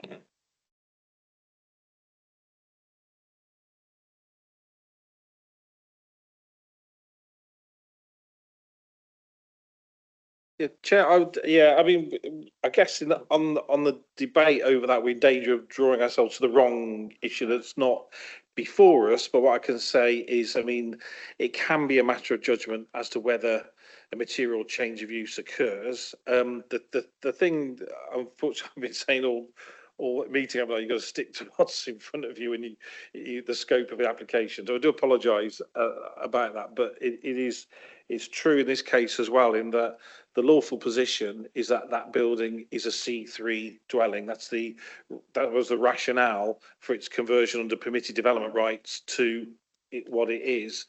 If it changes in any way, and and obviously any evidence that of that use reoccurring or occurring at all can be looked at, and if it's a case that a material change of use occurs, then that either is a subject to enforcement action or a request for regularisation that then would have to be consulted upon and probably likely considered by the committee as well. So that's the use and the allegation of a breach of planning control. Unfortunately, you have to put that to one side. This is all about the merits or otherwise about the physical proposals in front of you, which is the balcony and the terrace. Okay, thank you for that. Two councillors on my list to speak, and that's, sorry, three now. It's Grill, followed by Norman, followed by Caro, please. Okay, thank you, Mr. Chairman. I'll try and be very brief. First words I wrote down were design code, having seen the photograph of it. Is this extension or the balcony going to be within the existing footprint, the original footprint of the building, or as an extension? I think it's in the original footprint, but that's one of the key criteria of Class G. Yes, so we're technically we're outside of Class Q now. The Class Q conversion has happened, so we're assessing the merits as a full planning application, but the extension that is within that framework that you could see at the front. In my understanding, is it's not projecting beyond that. Okay, I think that's quite an important distinction, because if they were extending an existing building, I think you're in a, as far as I would be concerned, you're in a different ballpark. There are other barns on the site. Are any of those in for conversion at all? I want to know that, please. And I've got the feeling that this was associated, these were the farm buildings associated with the listed building. So I'm not at all convinced that actually impact on the listed building is a relevant consideration, because it was all the original farm and it's been there for a long time. Then I can't see what the problem was. The change of use question is very interesting. I've been asked to support a change of use in my ward from a holiday let back to a dwelling house, which has now come forward as a formal application. So are you saying that actually going the other way, you don't have to do that? I just want a little bit of clarity on that, but I appreciate that's to an extent a certain red herring about what we're discussing.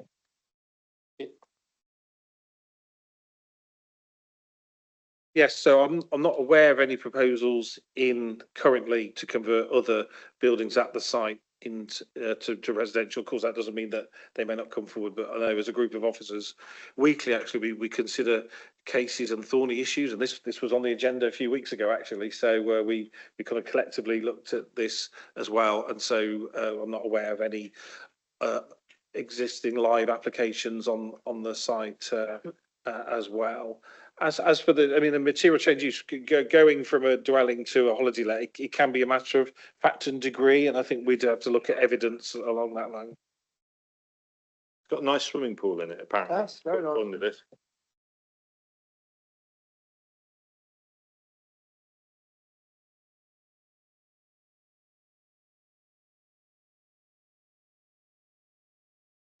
Yeah, sorry, but the holiday let's a smoke screen. The noise is an equal smoke screen, because if any property emits serious noise, the neighbours have the right to take action, record the noise and take the appropriate measures. So what we're talking about is the design of it. I guess it was a barn originally, because that's why the steelwork's still there. And they're actually putting some cladding back on the roof, which was there before. They're then shielding up the side. Actually, that will stop the noise travelling out to the west, I should imagine, to a degree, and give them a degree of privacy as well. Quite frankly, I can't see any reason not to grant it.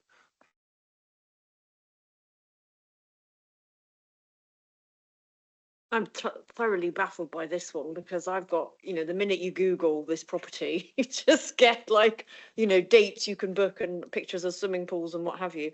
And I just find the building itself hideous, absolutely hideous. How on earth?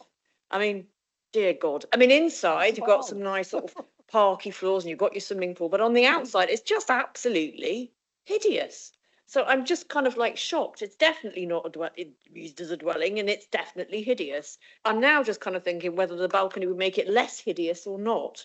And I'm just kind of trying to weigh up the whole thing about the impact on the listed building aspect. But this is just bizarre. Thank you, Mr. Chairman. I think, I replicate, some of my colleagues' concern. I ask, is good design a key part of sustainable development? And if it is this what we think is a good design? I doubt it.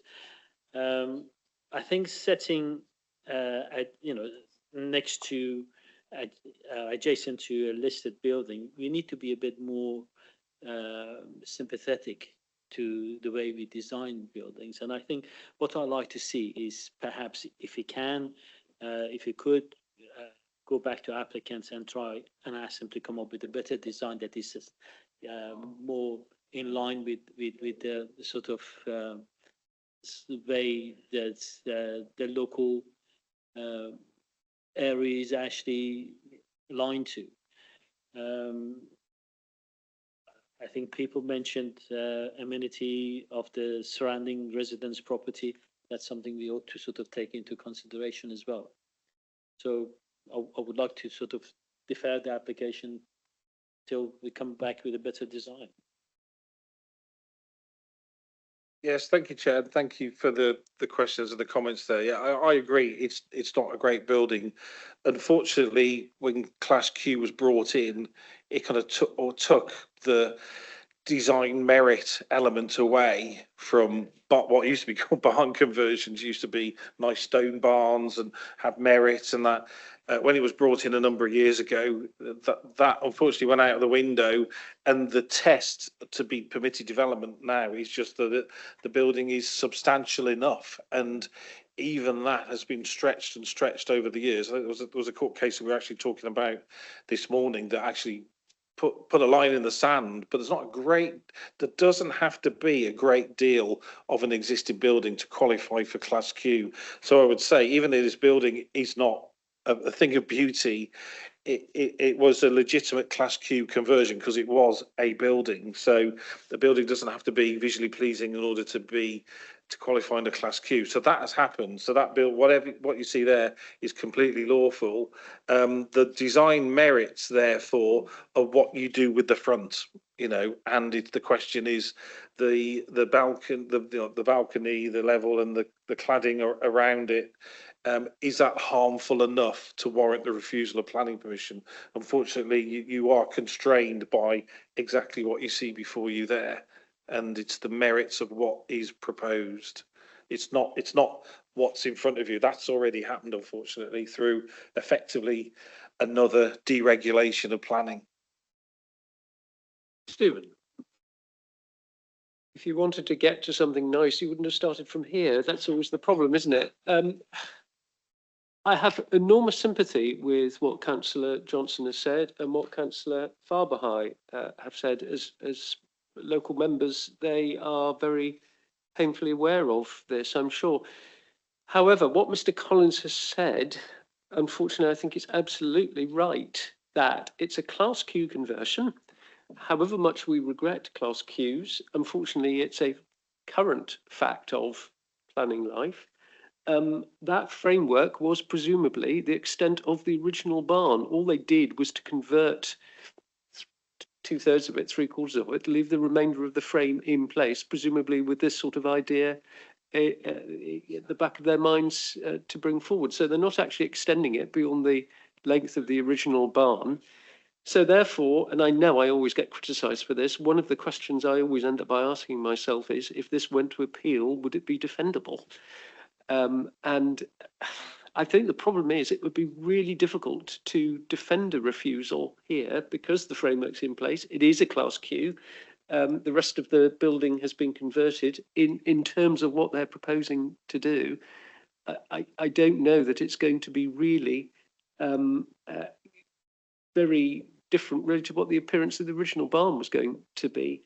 it would have been a working barn, I'm assuming, and therefore would have had noise and activity associated with it. So you've just substituted a domestic circumstance for a business agricultural one. So there is that. As to its use, permanent dwelling or whether or not it's used for holiday lets, that I think is a matter of different considerations. It's not for us today to be determining that. I think we are between the proverbial rock and a hard place. And sadly, I would very much like to be able to support what Councillor Faber has said, but I just don't think we've got the grounds to be able to do it. Rosemary. I might not like it, but I agree that it's a dwelling. If that's what they're saying it is, it's a dwelling. And we should perhaps put this together to the new government as an example of what we are capable of doing. Okay. We are at the point where we have to make a decision. Sorry, Stephen. I will propose it, Mr. Chairman, because I don't think really we've got any legal. Okay, so it's been proposed by Stephen. Do I have a seconder? Norman, thank you. Can I see those in favour, please?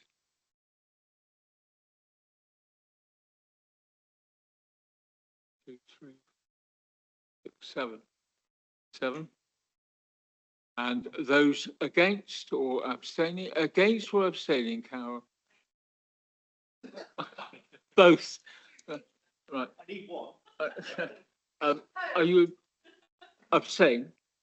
Object. So it's two objectors. Okay. One abstain. And one abstain. Sorry, Dave. My apologies. Sorry. Okay. Ladies and gentlemen, thank you very much for your forbearance and your time. And I will see you next month. Have a wonderful Christmas and New Year break. Thank you, Jim. Thanks.